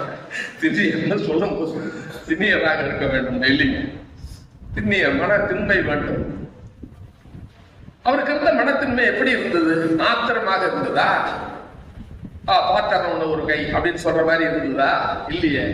தன் தரப்பு நியாயத்தை எதிரியும் ஏற்றுக்கொள்ளும்படியாக பொறுமையாக அவரிடத்து சொல்லி அவன் எப்படி ரியாக்ட் பண்ணுவான், எப்படி எதிர்வினை ஆற்றுவான் என்றும் எனக்கு தெரியும். எனவே அவன் என்னை அடிப்பான் அல்லது அவமானப்படுத்துவான். ரொம்ப வேணாம், சுருக்கமா போங்களேன். ரொம்ப சின்ன பையன், பொடுப்புக்காக போற அவர் சவுத் ஆப்பிரிக்காவில் அந்த ரயில்வே ஸ்டேஷன்ல எல்லாத்தையும் அள்ளி தூக்கி எடுத்து வெளியே எறிஞ்சிட்டு போயா, நீ டிக்கெட் எடுத்துருந்தாருன்னா எடுக்கலன்னா உனக்கு இந்த வண்டியில் பிரயாணம் பண்ணக்கூடாதுன்னு தூக்கி எறிஞ்சிட்டான். வெட்ட வெட்ட வெட்ட கொடுக்குது குளிர். அந்த குழுக்குள்ள உட்கார்ந்துருக்காரு. அவர் எழுதுறாரு, என் சால்வை அந்த என்னுடைய உடைமைகளுக்குள்ளே இருக்கிறது, அதை போய் எடுத்து போர்த்தி கொள்ள வேண்டும். என்னோட உடைமைகள் ஸ்டேஷன் மாஸ்டர் இருக்கு, அவர்கிட்ட போய் அதை கொடுன்னு கேட்டா அவர் மேலும் ஏதாவது என்னை அவமானப்படுத்தும்படியாக எதையாவது பேசிவிடுவாரோ என்று நினைத்து அந்த விடவிடக்கும் குழிகள் உட்கார்ந்திருந்தேன். அப்போ ஒருத்தர் யாரோ பேசுறதுக்கு கூட வர்றாரு, அவர் பேசுற மனநிலையில் நான் இல்லை என்று அவருக்கு தெளிவாக தெரிவித்திருக்கிறார். அப்போ அவர் ஒரு முடிவு எடுக்கிறார். என்ன முடிவு? எல்லாரும் எடுக்கிற முடிவு தான். என்ன முடிவு எடுக்கிறார்? அவரு பிள்ளையாங்க உட்காந்துருக்கோம், அன்னங்கார காசுல சாப்பிட்டு இருக்கோம், பொழப்புக்காக இங்க வந்திருக்கோம், அனாவசியமா வீம்பு பிடிக்கிறதா, திருப்பி ஊருக்கு போயிடலாமா, இல்ல வரட்டும் ஆகிறது 8 மணி சண்டையை போய் பாத்துருவோமா அப்படின்னு மடிவா நினைக்கிறாரா? இல்லைங்க. அந்த இடத்துல 2 கேள்வி, 2 முடிவுகள்ல நெய் சிலிர்க்க வைக்கிற சிந்தனை. எவ்வளவு குரூசியலான ரொம்ப கொடூரமான இடம் அது. அந்த இடத்துல அவர் என்ன நினைக்கிறார் என்று நமது இளைஞர்களுக்கு சொல்லித்தரணும். அந்த இடத்தை மட்டும் புரிஞ்சுக்கிட்டானா அவன் வாழ்நாளுக்கு மாற மாட்டான். நான் நம்புகிறேன், திடமாக நம்புகிறேன். எனக்கு ஏற்பட்ட அவமானம் பொருட்படுத்தத்தக்கதல்ல. அதற்கு வேண்டுமானால் சிறு பரிகாரம் செய்து கொள்ளலாம். ஏதாவது ஒரு சின்னதா, நான் ஒண்ணுமே வேண்டாம் அப்படின்னு தொடச்சி கொண்டு போறேன்னு அர்த்தம் இல்லை. அதுக்கு ஏதாவது ஒரு சின்னதா ஒரு காம்பன்சேஷன் ஏதாவது பண்ணிக்கலாம். அது ஒரு விஷயமே இல்லை. ஆனால் இப்படி அவமானப்பட்டு கொண்டிருக்கிற இந்த மக்களுக்காக நான் எதையாவது செய்ய வேண்டும் அப்படின்னா என்ன செய்யணும்? இங்க வந்து முதல் நாள் உழைக்கணும், கால் குனிக்கணும். எனவே நான் ஊருக்கு போகிற முடிவை மாற்றிக்கொண்டு பயணத்தை தொடருவது என்று தீர்மானிக்கிறேன். அந்த இரவு, அந்த நள்ளிரவில், அந்த கொடுங்குளிரில், அவ்வளவு பெரிய அவமானத்துக்கு பின்னால் தன்னுடைய வாழ்க்கையின் மிக சிக்கலான ஒரு தருணத்தில் அவர் எடுத்த அந்த முடிவுதான் காந்தியை நமக்கு அடையாளம் காட்டுகிறது. அந்த முடிவில் இருந்து கடைசி வரை அவர் மாறவே இல்லை. கடைசி வரை மாறவில்லை. என்ன மாறல? தனக்கு ஏற்படுகிற எந்த அவமானத்தையும் பொருட்படுத்துவதில்லை. மற்றவர்களுக்கு துயரம், துன்பம், அவமானம் என்றால் நான் அதை துடைப்பதற்கு முன்னே நிற்பேன். நான் அவர்களை வழிநடத்துகிறேன் என்று நீங்கள் களமிறங்கி சண்டை போடுங்கன்னு நான் சொல்ல மாட்டேன். பெண்களை பொறுத்த வரைக்கும் மட்டும் சொன்னார் கடைசியா நீங்கள் அப்படியே இருந்திருக்கீங்கன்னு சொல்றதா அர்த்தப்படுத்திக்காதீங்க. உங்கள்கிட்ட தான் நகங்கள் இருக்கிறது, பற்கள் இருக்கிறது, அதை பயன்படுத்துங்கள் என்று சொன்னார். பெண்கள் மீது எவ்வளவு மரியாதை உணர்ச்சியும் தாய்மை உணர்ச்சியும், அவர்கள் மதிக்கப்பட வேண்டும் என்பதிலே எவ்வளவு மேன்மையான குணமும் கொண்டிருந்தார். அதைத்தான் பதிவு செய்தார். இன்னைக்கு நம்ம எல்லாம் சொல்றோம், வன்புணர்வை பத்தி பேசுகிறோம், கூட்டு பாலியல் என்று சொல்லுகிறோம், சின்ன பொண்ணை கற்பழிச்சுட்டாங்க, என்னென்னமோ சொல்லிட்டு இருக்கிறோம். எல்லாருக்கும் அழகியல் கைதுன்னு போடுவோம். ஏன்னா அப்படியெல்லாம் இருக்கு இந்த மீடியா. ஆனா அந்த அதை என்ன செய்யறது? அந்த பிரச்சனையை பத்தி எவ்வளவு பேர் பேசியிருக்கிறாங்கன்னு கல்வியாளர்கள் ரொம்ப ஆழமாக சிந்திக்கிறார்கள். உளவியலாளர்கள் அதன் நுட்பத்தை அணுகி ஆய்வித்துக் கொண்டிருக்கிறார்கள். இன்று வரை அதை நடைமுறைப்படுத்துவது எப்படி என்று தெரியாமல் தவிக்கிறார்கள். சிறு குழந்தைகளை பிரித்து வைக்காதீர்கள் என்று சொல்லுகிறார் காந்தி. நான் என் மொழியில சொல்றேன், அவர் மொழியில சொல்லணும்னா இல்ல. சின்ன குழந்தைகளை நிர்வாணிகளாக குளிக்க விடுங்கள். உறுப்புகளின் மீது இருக்கிற ஈர்ப்பு ஒழிந்து போகும். இயல்பாக இருப்பார்கள். எத்தனை பேர் இந்த சோதனை முயற்சியை மேற்கொண்டிருக்கிறார்கள். ஆனால் உளவியல் ரீதியாக அதுதான் சரி என்று அறிவியல் ஆய்வாளர்கள் ஏற்றுக்கொண்டிருக்கிறார்கள். இதை முன்மொழிவதற்கு எத்தனை பேருக்கு திட சித்தம் இருக்கு? தயவு செய்து யோசிக்க. ஏன் அந்த பிரச்சனையினுடைய ஆழம் வரை யாரும் பயணிப்பதில்லை. நுனிப்புள் மேய்ந்தால் போல அந்த பிரச்சனையை பத்தி சொல்லிவிட்டு இதுக்கு என்ன தீர்வு அப்படின்னா அவனுக்கு 100 வருஷம் தண்டனை கொடுக்கலாமா, இல்ல வேற மாதிரி என்ன செய்யலாம், தூக்கல போடுவோமா, அப்படிலாம் யோசிச்சுட்டு இருக்கிறாங்க. பயனில்லை. ஏன்? அது இந்த மனித சமுதாயம் மேற்கொண்டிருக்கிற ஒரு இயல்பான பயணத்தில் ஏற்படுகிற இடையூறு. அந்த இடையூறை மேலும் மேலும் சிக்கலாக்கி கொண்டிருக்கிற நமது சமூக நடைமுறைகள் அதை நோக்கி கை காட்டுகிறார். எப்படி அது? உன் கடைக்கு வர்ற கஸ்டமர் தான்டா உனக்கு எஜமானன். அப்ப நீ என்ன நினைக்கணும்? அவனை மரியாதையா நடத்து, நாணயமா நடத்துன்னு சொல்றாரு. அது எல்லாத்தையும் ஆங்கிலத்திலையும் தமிழிலையும் புறையம் போட்டு கடையில மாட்டி வச்சு பத்திரமா மாட்டி வச்சிருக்கிறாங்க. சரியா போச்சா? நடந்துமா? நடக்காது. எதை சொல்லித்தர வேண்டும்? அப்படி நடப்பது என்பது உனது வணிக தர்மம். உன்னுடைய சமுதாயத்தில் நீ ஒரு பிரதிநிதியாக இருக்கிறாய் என்பதற்கான அடையாளம். உன்னுடைய வணிகத்தினால் நீ பிழைக்கிறாய். உன்னோடு வணிகம் செய்வதனால் நான் என் பயனடைகிறேன். எனவே எனக்கும் உனக்குமான உறவு என்பது அவ்வளவு மேன்மையானது. இந்த மேன்மையை மதிக்க தெரிந்தவன் மிகச்சிறந்த மனிதனாக இருப்பான். அதனால நிறைய பயன் வரும். இந்த கடைக்கு போனா நம்பிக்கை சொல்லுங்க, இந்த இவரோடு வணிகம் செய்கிறேன், மிக நேர்மையான வணிகர், நாணயமான வணிகர், அவர்கிட்ட பேரமே பேச வேண்டாங்க, போன உடனே நல்ல பொருளை உரிய விலைக்கு கொடுப்பார் அப்படின்னு யாராவது ஒரு வணிகத்தை நம்ம காட்ட முடியுமா? அப்படி காட்டும்படியான ஒரு சூழல் இருக்கிறதாக கற்பனை செய்து கொள்ளுங்க. ஏன் அது வரமாட்டேங்குது? ஏன்னா அவன் எவ்வளவு கொள்ள அடிச்சிருக்கான், நான் எப்ப அடிக்கிறதுன்னு இப்படிதான் நினைக்கிறான். இல்ல, என் கடையில இருக்கான். ஒரே ஒருத்தர் மட்டும் செஞ்சாரு. ஒரே ஒருத்தர் நம்ம ஊர்ல திருச்சியில விலை அதிகம் தரம் உயர்வுண்டார்.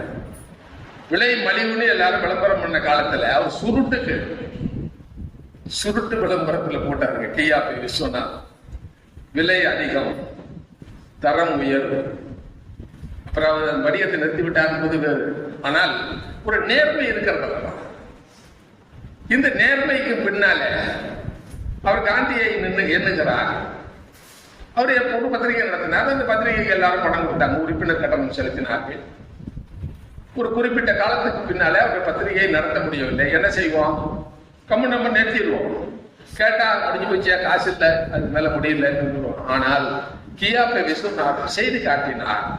ஒவ்வொருவருக்கும் நீங்கள் அனுப்பிய ஒரு ஆண்டு கட்டணத்தில் இத்தனை இதழ்கள் வழங்கி இருக்கிறேன், மிச்சம் இந்த இதழ்களுக்கான காசு இந்த இருக்கு அப்படின்னு ஒவ்வொருத்தருக்கும் மணி ஆர்டர் செஞ்சார். அவருக்கு பின்னாலே என்ன இருந்தது? காந்தியாரின் நேர்மை. இதை கற்றுக்கொண்டவர்கள் இருந்தார்கள். ஐயா அவர்கள் பேசுகிற பொழுது சொன்னார்களே, ராஜாஜியும் சிறையில், பெரியார், இவங்க 2 பேரும் நண்பர்களாக இருந்தார்கள் என்பது உலகம் முழுவதும் அறிந்த மிக வியப்பானது என்று எல்லோரும் கருதுகிற ஒரு உண்மை. ஒரு சின்ன எடுத்துக்காட்டு மட்டும் சொல்றேன், அதுல இருந்து அசைக்க முடியாத. சேலம் விஜயராகவாச்சாரியார் அவரை கேட்டார், மேடம் ஒரு செய்தி கொடுத்து விடுங்கள், உங்களுக்கு வர வேண்டிய கடன் எல்லாம் நீங்க ஏங்க ஓட்ட பகிஷ்கரிக்க சொன்னா அதுக்காக எல்லாத்தையும் போட்டு இருந்துருவீங்களா?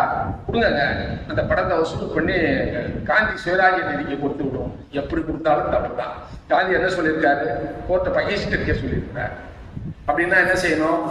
இந்த வழக்கை நான் நடத்தக்கூடாது. அந்த நெஞ்சு உறுதி எங்கிருந்து வந்தது அவருக்கு? அந்த நேர்மை எங்கிருந்து வந்தது?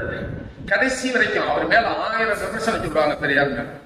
ஆனால் நேர்மை கெட்டவர், நாணயம் கெட்டவர் என்று அவரை ஒருபோதும் ஒருத்தரும் சொன்னதில்லை.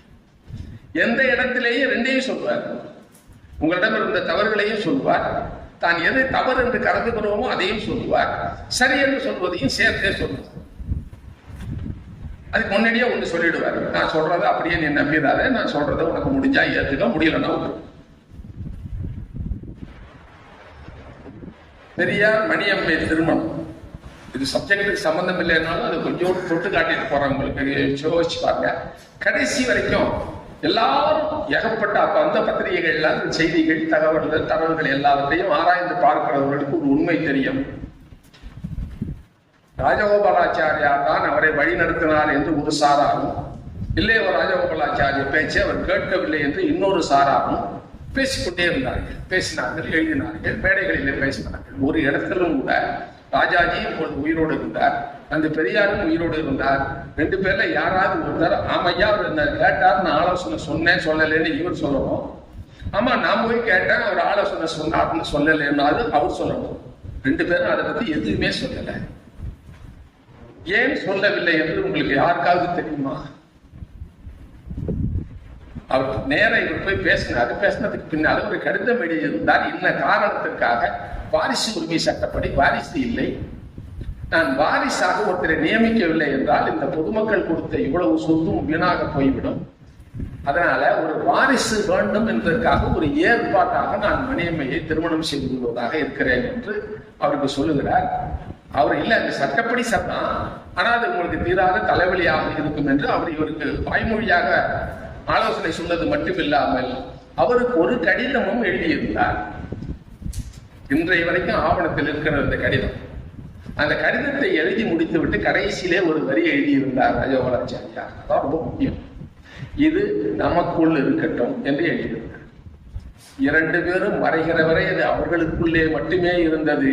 இவ்வளவு பெரிய விவாதம் நடக்கிறதே, இவ்வளவு பெரிய சங்கதி நடக்கிறதே, யாராவது ஒரு இடத்துல சொல்லிருக்கணும்ல, ஆமா அந்த ஆள் சொன்னா அது என்ன கேட்கலன்னு சொல்லு, இல்ல என்னை வந்து கேட்டாங்க அந்த ஆளுக்கு நான் சொன்னது அந்த ஆள் கேட்கலன்னு சொல்லு. யாருமே சொன்னீங்க? ஏன்? அதானங்க நட்பு, அதான நாணயம்.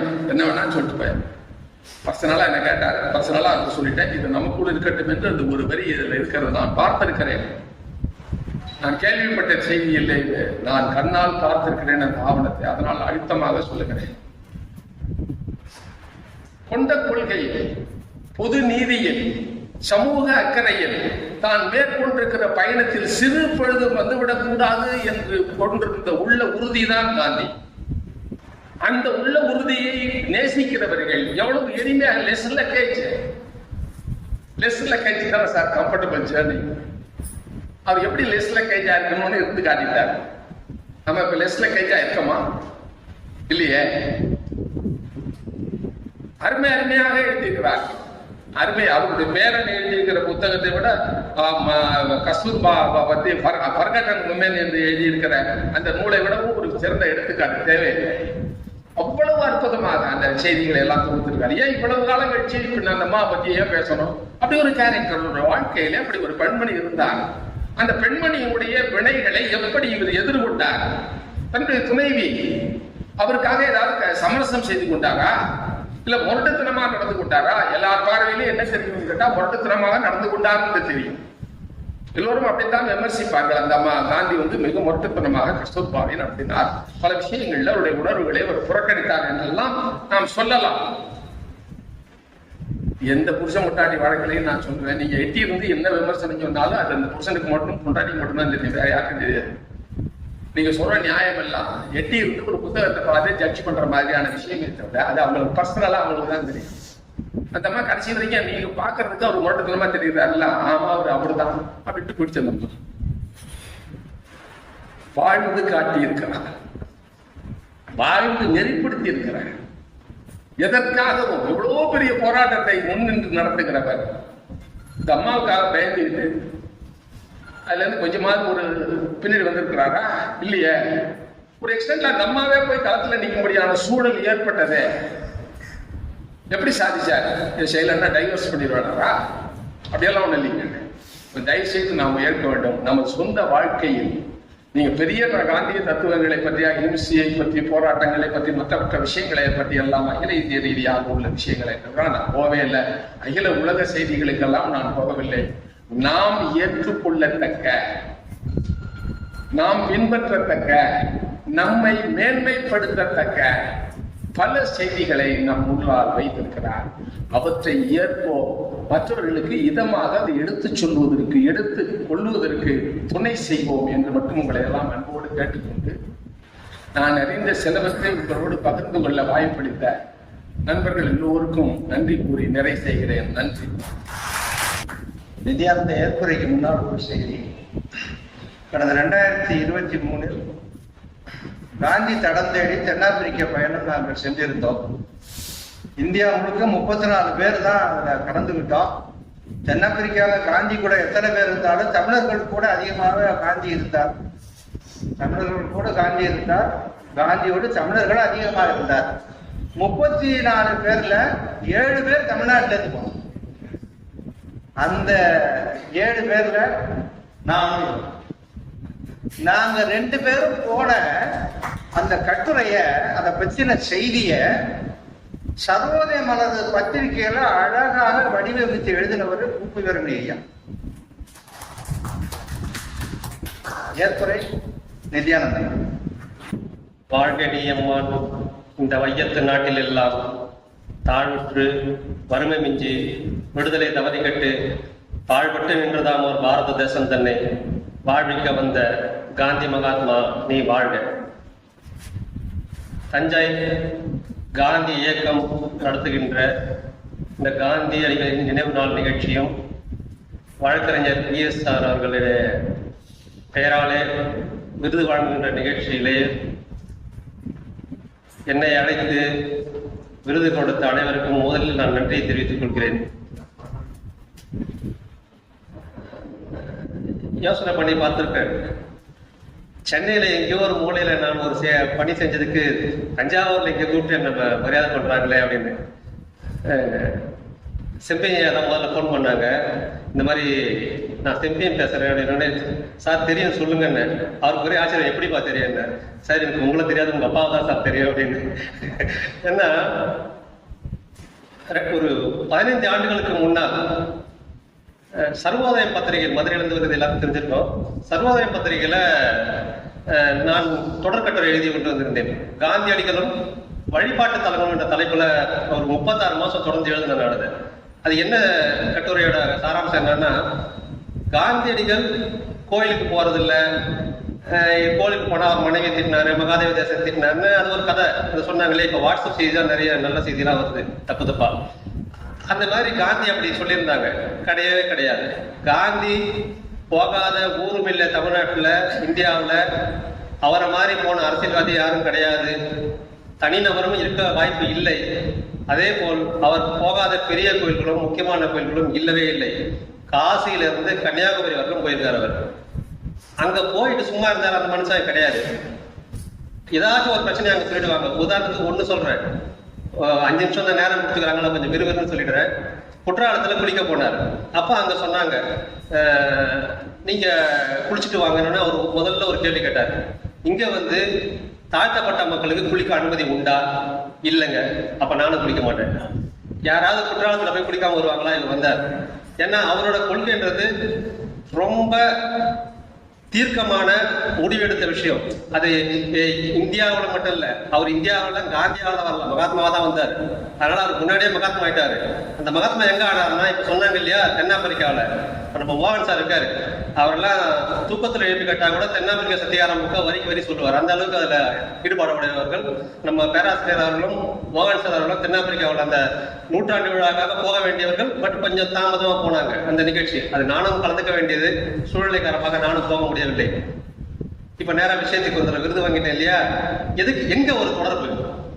1952 இதோட புள்ளி ஆரம்பிச்சது. இன்னைக்கு 72 வருஷம் முடிஞ்சிடுச்சு. எனக்கு 48 வயசு முடிஞ்சிடுச்சு. 52 சென்னை சைதாப்பேட்டை நிறைய பேர் தெரிஞ்சிருக்கலாம். ஏன்னா அந்த காலத்துல மெட்ராஸ் வரவங்க எல்லாம் சைதாப்பேட்டை தான் இருக்க முடியாது யாரும். அங்க ராஜாஜி அவர்கள் தேரடி மீட்டிங்ல ஒரு வார்த்தை சொல்றாரு, மகாத்மா காந்தி இறந்துட்டாரு, ஆனா நம்மலாம் அவரோட கொள்கையெல்லாம் விடக்கூடாது, அதை தொடர்ந்து நம்ம பண்ணணும்னு சொல்லும் போது, எங்க அப்பாவுக்கு அப்பா வந்து வயசு 22.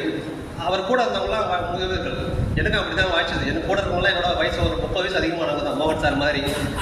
அதனால அப்போ எல்லாம் சேர்ந்து என்ன பண்ணாங்கன்னா, சரி காந்தியோட ஒரு திட்டத்துல ஒண்ணு கல்வி அப்படின்ற ஒரு பாயிண்ட்ல சைதாப்பேட்டையில தறிநேர்கள் பேர், தறிக்காரன்னு சொல்லுவாங்க, அவங்க தான் அதிகம். அவங்க எப்படியாவது ஒரு படிப்போ ஒரு புத்தக அறிவோ விட்டுன்றதுக்காக ஒரு 25 புத்தகத்தோட துவங்குறது தான் நம்ம மகாத்மா காந்தி நூலை அவர் பேர்லயே ஆரம்பிச்சது. 72 ஆண்டு கழிச்சு இப்போது நம்ம கிட்ட வந்து 25,000 புத்தகங்கள். தமிழ்நாட்டிலேயே தமிழ் புக்கை மட்டும் வச்சு இன்னும் மக்கள் வந்து எடுத்துட்டு போற ஒரே நூலகம் அநேகமாக சைதாப்பேட்டை மகாத்மா காந்தி நூலகமாக தான் இருக்க முடியும் நான் பார்த்த அளவுல.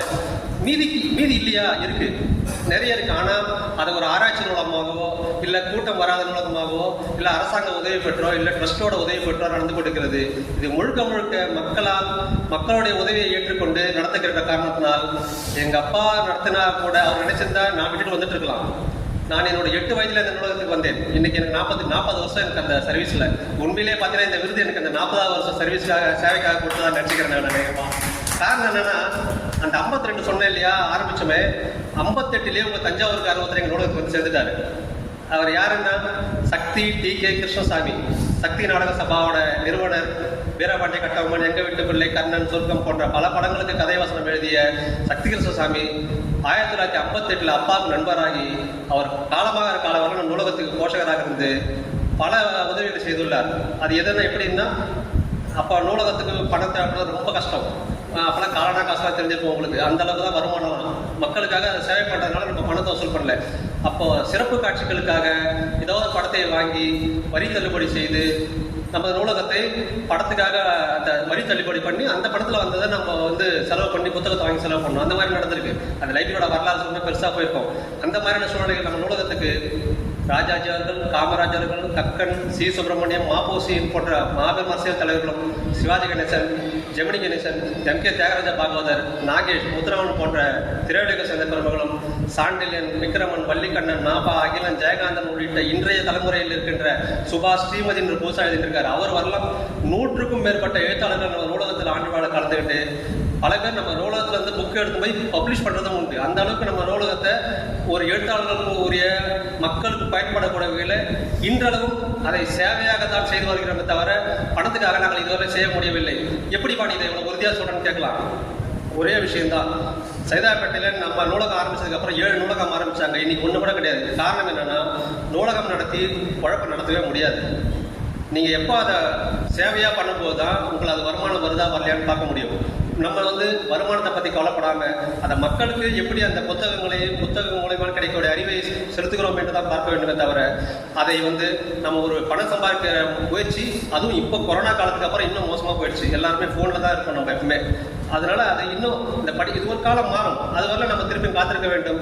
அந்த மாதிரி அந்த நூலகத்தை ஒரு பாழடைந்த கட்டடத்தில் இருந்தது. கிட்டத்தட்ட ஒரு 70 வருஷமா 65 வருஷமா அப்படிதான் இருந்தது.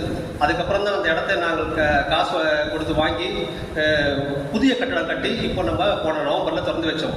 பேராசிரியர்கள் இன்னைக்கு வர வேண்டியிருந்த சூழ்நிலை முடியவில்லை. அந்த கட்டடத்தை முக்கியமாக சொல்ல வேண்டிய விஷயம் என்னன்னா, அதுக்கு ஆகண செலவுன்றது ஒரு பெரிய தொகை. ஆனால் அந்த பெரிய தொகையில் ஒரு குறிப்பிட்ட அளவு தொகை என் நண்பர்கள் மூலமாக பல நல்ல வளமாக நன்கொடையாக வந்திருந்தால் நான் இங்கே ஒரு அழுத்தமாக சொல்லிக் கொள்ள விரும்புகிறேன். அவர்களுக்கு நான் என் நன்றியை தெரிவித்துக் கொள்கிறேன். இப்போ உதாரணமாக இப்போ ஐயா அப்போ இங்கே 5000 கொடுத்தாங்க இல்லையா, அந்த மாதிரி எவ்வளோ பேர் கேள்விப்பட்டு நான் யாரையுமே போய் பணம் கொடுக்கணும்னு கேட்கவே இல்லை. அதான் நான் இன்னும் ஆச்சரியமாக பார்க்குறேன். என் நண்பர்கள் நான் பண்ணுறேன்னு சொன்ன உடனே அத்தனை பேரை கொண்டு வந்து இதை பண்ணலாமான்னு சொல்லிட்டு கொடுத்தாங்க. அது அவங்களுக்கும் இந்த நேரத்தில் இந்த விருதை வாங்குற இந்த நேரத்தில் அவங்க நன்றியை தெரிவித்துக் கொள்கிறேன். இதை போன்ற ஒரு நல்ல நிகழ்ச்சி எனக்கு விருது கொடுத்திருக்கீர்கள். அதுக்கு முன்னாடி ஒரு 2-3 விஷயத்த சொல்லிடுறேன். செப்டின் சார் இப்படி சொன்னார் இல்லையா, நான் கேட்டேன், சார் அந்த நூலகத்தை எப்படியாவது பார்க்கணும், போட நூலகத்தை நாளைக்கு முடிந்தால் நான் நேரில் சென்று அந்த நூலகத்தை பார்க்க விரும்புகிறேன். அதே போல நம்ம பேராசிரியர்கள் அவரெல்லாம் காந்தியில் தோய்ந்தவர். நான்லாம் மோகன்தாஸ் சொல்றாரு எனக்கு பார்த்தா பயமா இருக்குன்னு, நானும் இதான் சொல்றேன். எனக்கு இன்னும் அவர் பக்கத்தில் பார்த்தா பயமா தான் இருக்கு. எனக்கு ஈஸி மோகன் சார் தான். ஏன்னா அவர் எங்கே போனால் நமக்கு சாப்பாடு வாங்கி கொடுத்துருவாரு, காந்தியை பற்றி சொல்லிடுவாரு. உண்மையிலே மோகன் சார் நீங்க காந்தியை பற்றி எளிமையா யாருக்காவது சொல்லணும்னு நினைச்சீங்கன்னா நீங்க மோகன் சாரை போனீங்க. அவ்வளோ ஃப்ரீயாக சொல்லுவார். அதாவது பொதுவாக நானும் பார்த்துருக்கேன். இந்த காந்தியன் தாட் நடத்துகிறவங்களாம் ரொம்ப ட்ரையாக இருக்கும். நான் MA காந்தியன் தாட்டு தான் இருந்தாலும் சொல்கிறேன், ரொம்ப கஷ்டம் நம்ம ஆளும் கூட. எளிமையாக காந்தி சொல்லவே தெரியல, அதனால தான் யாரும் கிட்ட வர மாட்டாங்க. ரெண்டாவது உங்களுக்கு ஒரு விஷயம் சொல்கிறேன் சார், 2 நிமிஷம். தமிழ்நாட்டில் 17 நாள் நாங்கள் 2010 ஒரு யாத்திரை போனோம். அது என்னன்னா, காந்தியடிகள் தமிழ்நாட்டில் வந்தபோது எங்கெங்க இருந்தாரோ, தங்கினாரோ, இல்லை ஏதாச்சும் பண்ணினாரோ அந்த இடத்தெல்லாம் போய் பார்க்கணும்னு சொல்லிட்டு ஒரு குழு ஒரு 5 பேர் 6 பேர் போனோம். நானும் மோகன் சாரும் ஒருத்தர். அப்போ நாங்கள் தஞ்சாவூருக்கு வந்திருந்தோம். நம்ம VSR சாரையும் பார்த்தோம். அப்போ அதுக்கு முன்னாடி ஆனமலையில் ரங்கநாதன் ஒருத்தருக்கார், அவர் சேவைப்பட்டார் காந்தியை பண்ணி. அங்கேயும் ஐயாவோட பேசி முக்கியமான விஷயம் பாதியில் விட்டுட்டு பாருங்க. அந்த சர்வோதய மலர்களை நான் எழுதுன்னு சொன்னேன் இல்லையா, அதே நேரத்தில் VSR ஐயாவும் கற்று எழுதுவார். அப்போ நான் அந்த ஆசிரியரை கேட்டேன், சர்வோதய ஆசிரியர், சார் யாரோ வீசூர் ராமலிங்கம் புதுசாக ஒருத்தர் எழுதுறாரு சார், யார் சார் அவருன்னு கேட்டேன். அவர் ஒரு திமுக கார்ப்பா அப்படின்னாரு. ரொம்ப என்ன சார் சொல்றீங்க, அவரே சார் அதை விட்டு இங்கே வந்தாரு அப்படின்னு. இல்லைப்பா அவர் காந்தி மேலே ஆரம்பம் நல்லது சார், அப்படி இருந்தவங்க இப்படி வந்தால் நமக்கு நல்லது தான். ஏன்னா ஒரு பேச்சாளர் கிடைப்பாங்க. ஏன்னா காந்தியை பற்றி சொல்கிறவங்க பார்த்தீங்கன்னா வயசானவங்க தான் சொல்லுவாங்கலாம் ஒரு மாதிரி ஒரு பிரமை தான் இருக்குது நாட்டில். அப்படிலாம் கிடையாது. காந்தியை இளைஞர்கிட்ட கொண்டு போகலாம். என்ன பிரச்சனைனா எப்படி கொண்டு போகிறது, ஐயா சொன்னாங்க இல்லையா, எப்படி கொண்டு போகிறன்றதான் பிரச்சனையாக இருக்குது. அவங்களுக்கு சொல்லிக் கொடுக்க தெரியல.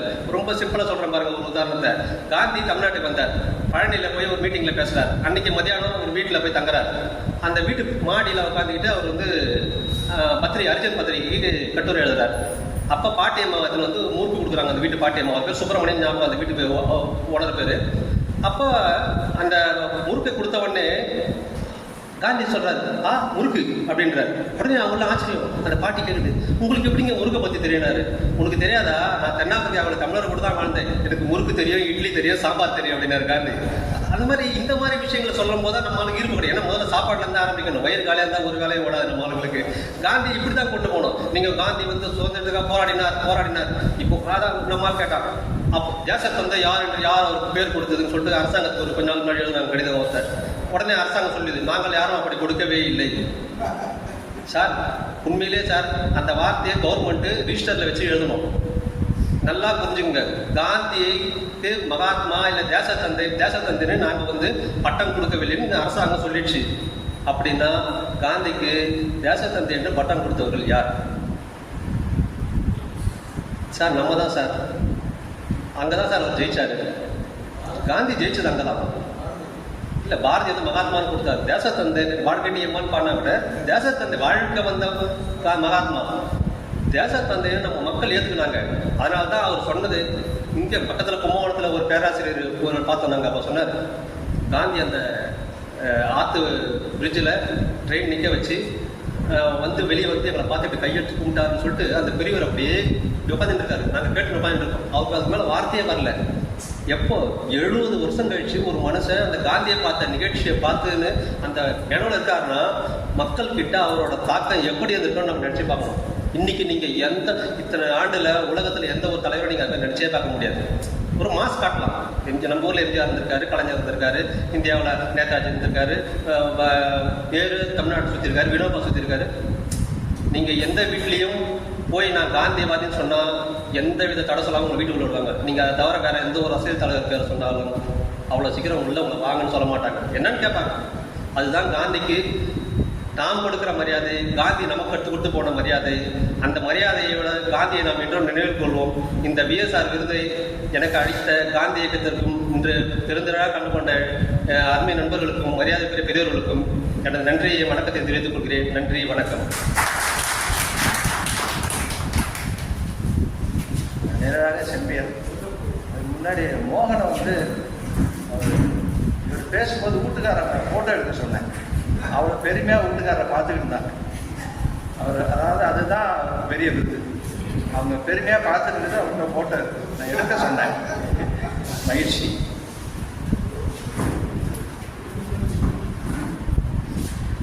நான் இந்த நிகழ்வை தொடங்குவதற்கு முன்னால் அந்த ஏற்பாடுகளாம் செய்து கொண்டிருக்கும் பொழுது நண்பர் நித்யானந்தம் அவர்கள் வந்து நான் உங்களுக்கு உதவி செய்ய வேண்டுமா என்று கேட்டார்கள். அப்போது சொன்னார், அவரே சொன்னார், இப்படித்தான் நாங்களும் நடத்தி கொண்டிருக்கிறோம், நடத்துவதற்கு நாம் தான் நடத்தி கொள்ள வேண்டும் என்று. அந்த வகையிலே அவரே சிறப்பாக நன்றியை சொல்லிவிட்டார். அதனால தான் நன்றி உரை என்று அவர் சொல்லும் போதே நன்றியை சொல்லி தான் முடிப்பார் என்று நான் நினைத்து தான் அந்த நன்றி உரை என்ற பெயரே அதில் போடவில்லை. இருந்தாலும் மனம் ரொம்ப நெகிழ்ச்சியாக இருக்கிறது. இது நான் முதலே நினைவு கூட்டம் விருது வழங்கும் விழா சொல்லும் பொழுது நினைவுல வந்து விழான்னு வரலாமான்னா நினைவு நாள் விழா, சில விஷயங்கள் நினைவு நாள் விழானே போடலாம். அப்போ நினைவு நாளுங்கிறது ரொம்ப சோகத்திலும் இல்லை. சில பேர் காந்தி பிஎஸ்ஆர் அவர்கள் சொல்வார்கள், காந்தி, அண்ணா, பாரதி 3 பேரும் ஜீவன் முக்தர்கள் என்று சொல்வார்கள். வாழ்ந்து கொண்டிருக்கும் போதே முக்தி அடைந்தவர்கள். அவர்கள் என்ன தவறு செய்தாலும் அது சரி என்று சொல்வார்கள். அந்த வகையிலே முக்தி அடைந்தவர்கள் தான் அவர்கள். ஆனால் நினைவு நாளில் இந்த விருது வழங்கும் விழாவில் இங்கு வந்து சிறப்பாக இதை வெற்றிகரமாக நடத்துவதற்கு நீங்கள் தான் ஒத்துழைத்திருக்கிறீர்கள். ஏனென்றால் இங்கு வந்து கலந்து கொண்டது அழைத்தவுடன் விருது வழங்க வேண்டும், அழைத்தவுடன் ஒரே யாரும் உடனே வந்து விடுவதில்லை. விருது கொடுக்கிறார் வந்து விடுவது இல்லை, எனக்கு கொஞ்சம் வேலை. இன்றும் ஏனென்றால் இன்று அங்கு ஒரு விழா, மதுரையிலே விழா, சென்னையில் விழா இருக்கிறது. இதை நமக்காக அதை ஒத்தி வைத்துவிட்டு இங்கே வந்திருக்கிறார்கள். அதுதான் மிகுந்த சிறப்பு. அவர்களுக்கு என்னுடைய மகிழ்ச்சியை தெரிவித்துக் கொள்கிறோம்.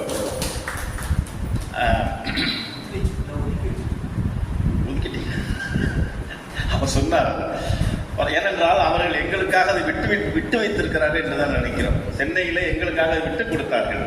அவர்களுக்கும் எங்கள் நன்றியை தெரிவித்து, ஏனென்றால் அவர்கள் அனுமதிப்பதே பெரிய விஷயம். அந்த வகையில் அவர்களுக்கும் எங்களுடைய நன்றியை தெரிவித்துக் கொள்கிறோம். சிறப்புரை சுருக்கமாக நிகழ்த்தியிருக்கிறீர்கள். உங்களை விட்டால் கட்டுக்கடக்காமல் போவீர்கள். ஏனென்றால் அங்கங்கே தொட்டு காட்டீர்கள். ரொம்ப சிறப்பாக அந்த சிறப்புரையை அந்த கட்டுக்குள்ளே கொண்டு வந்திருக்கிறீர்கள். உங்களுக்கு என்னுடைய மகிழ்ச்சியை தெரிவித்துக் கொள்கிறோம். தலைமை என்று போட்டதால் மிகவும் சுருக்கமாக அவருக்கு ஒரு தலைப்பை கொடுக்க வேண்டும். இருந்தாலும் என்னது எங்களுக்கும் பயம்தான். ஆமா, எல்லாருக்கும். ஏன்னா காந்தியத்தை பின்பற்றுகிற யாரை கண்டாலும் பயமாகத்தான் இருக்கிறது. நான் இந்த ஒரு இது வாட்ஸ்அப்பில் ஒரு நினைவு சம்பந்தமாக அவர் காந்தி நடந்து போயிட்டு இருக்கதான் பார்க்கும்போது அவர் யாரையுமே கவனிக்கல. அவருடைய செயல்பாட்டில் போய்கிட்டே இருக்காரு. சுற்றி எல்லாம் அவர் சந்திக்கிறாங்க, தவிர வர்றாங்க, அப்படி நிற்கிறாரு. இப்போ முன்னார் இல்லையா, சாமி மேலே பூ போட்டப்ப ஐயோ அதெல்லாம் இல்லை, இவ்வளோ பேர் நிற்கிறாரு, பூவை போட்டு போகிறார். அப்படி தான் அவர் பூவுக்கும் கவனிக்கல. அவர் போயிட்டே இருக்கிறாரு, நிற்கிறாங்க, காலில் விழுவுறாங்க, சரி. ஏன்னா நிறுத்த முடியாது, காலில் விழுவ நிறுத்த முடியாது. அவர் போக்கில் போய்கிட்டே இருக்கிறார். நான் மறக்க முடியாத நிகழ்வு, இந்த காந்தி படத்தில் ஒரு யாத்திரை போகணும், உச்சி எடுக்கிறாரு, நடந்து போய்கிட்டே இருக்காரு தனியாக. பார்க்குறான், ஒவ்வொருத்தரும் சேர கடைசியில் தான் கூட்டம் போய் சேருது, தவிர போகிறப்ப எல்லாம் வரீங்களான்னு கேட்கவே இல்லை. நான் போகிறேன், கிளம்புறேன். நீ வான்னு கூட யாரையுமே சொல்லலை. யாரோ ஒருத்தர் போறாரு, எங்கப்பா போறாரு, அவர் போயிட்டா இருக்காரு, இதுக்கு போறாரப்பா, நான் பின்னாடியே போறான். அப்படிதான் அவர் தலைவர் பிஎஸ்ஆர் அவர்கள் சொல்வார்கள், தாமரை பூ இருக்கிறது குளத்திலே, தாமரை பூவை அது தானாக மலர்கிறது, நாம் தான் அதை எடுத்து சூடிக்கொள்கிறோமே தவிர அதை என்னை சூடிக்கொள்வது சொல்லவே இல்லை. அப்படி மலர்ந்தவர்கள் தான் காந்தி என்று சொல்வார். அந்த வகையிலே அந்த நினைவு நாளில் சிறப்பாக நடந்திருக்கிறது. ரொம்ப மனதுக்கு மிகவும் நிறைவாக இருக்கிறது. தலைமையேற்று எல்லோரையும் பயமுறுத்திய எல்லாம் சிரிக்கிறவங்க பயந்துட்டு இருக்கிறாங்க. ஆனால் அவங்க சிரிப்பே காணும். நானும் என்னென்னு சொல்லி பார்க்குறேன். அவர் தான் காரணம். இந்த விழா நடத்துவது, நினைவு நாள் நிகழ்ச்சி நடத்துவதற்கு அவர் தான் காரணம். நீங்கள் எடுத்து வைத்தபடி அது தொடர்ந்து ஆண்டுதோறும் இந்த விருது விழா நடக்கும். ஆண்டுதோறும் சரியான நபரை தேர்ந்தெடுத்து விருது வழங்குவோம். இது பணியில் இருக்கிறவர்களுக்கு தான் இந்த விருது வழங்க வேண்டும் என்று நாங்கள் முடிவெடுத்தோம். இது பணி செய்து கொண்டிருக்கும் போது விருது வழங்க வேண்டும். வாழ்நாள் சாதனையாளர் விருது என்று படுத்திருப்பவர்களை அழைத்து வந்து கையில் கொடுத்தால் அது வாரிசுகள் சண்டையாக போயிடுமே தவிர அது சேவைக்கு பயன்படாது. சேவை செய்பவர்களுக்கு அது சேவைக்கு தொடர்வதற்கு தான் நம்ம விருது வழங்கி அதற்கு பொற்கிழி கொடுக்க வேண்டும். அதோடு பொற்கிழியோடு தான் விருது வழங்க வேண்டும் என்பது எங்களுடைய, நாங்கள் கங்கணம் கட்டி கொண்டு இருக்கிறது. எனக்கு கூட விருது கூப்பிட்டாங்க, என்ன கொடுக்குறீங்கன்னு நான் கேட்டேன். இல்லை கேடயம் இல்லை, நான் வரமாட்டேன். விருது என்றால் அதுக்கு கௌரவம் என்னன்னா, நீங்கள் 1 ரூபா கொடுங்க, 5 ரூபா, வெறும் 5 ரூபா கொடுங்க, 10 லட்சம் கொடுங்க, 5 லட்சம் கொடுங்க, நீங்கள் அதுக்கு மரியாதை பொற்கிழியோடு கொடுப்பதுதான் மரியாதை என்று சொல்லி இருக்கும் பொழுது உடனே தீர்மானித்தோம், நாம் விருது வழங்குகிறோம் என்று சொன்னார்கள். அந்த வகையில் இந்த முதல் நிகழ்வு சிறப்புக்குரிய மதிப்பிற்குரிய ஒரு இளைஞருக்கு கொடுத்திருப்பது இந்த காந்தி இயக்கம் பெருமை கொள்கிறது. திரளாக வந்து கலந்திருக்கிற அனைத்து அன்பர்களுக்கும் எங்களது நன்றியை தெரிவித்துக் கொள்கிறோம். குடும்பத்திலிருந்து வந்திருக்கிற குடும்பத்தார் அனைவருக்கும் நன்றியை தெரிவித்துக் கொள்கிறோம். ஆண்டுதோறும் வாங்க, நாம் சேர்ந்து இந்த நிகழ்ச்சியை நடத்துவோம் என்று சொல்லி நன்றி கூறி விடுகிறேன். நன்றி, வணக்கம்.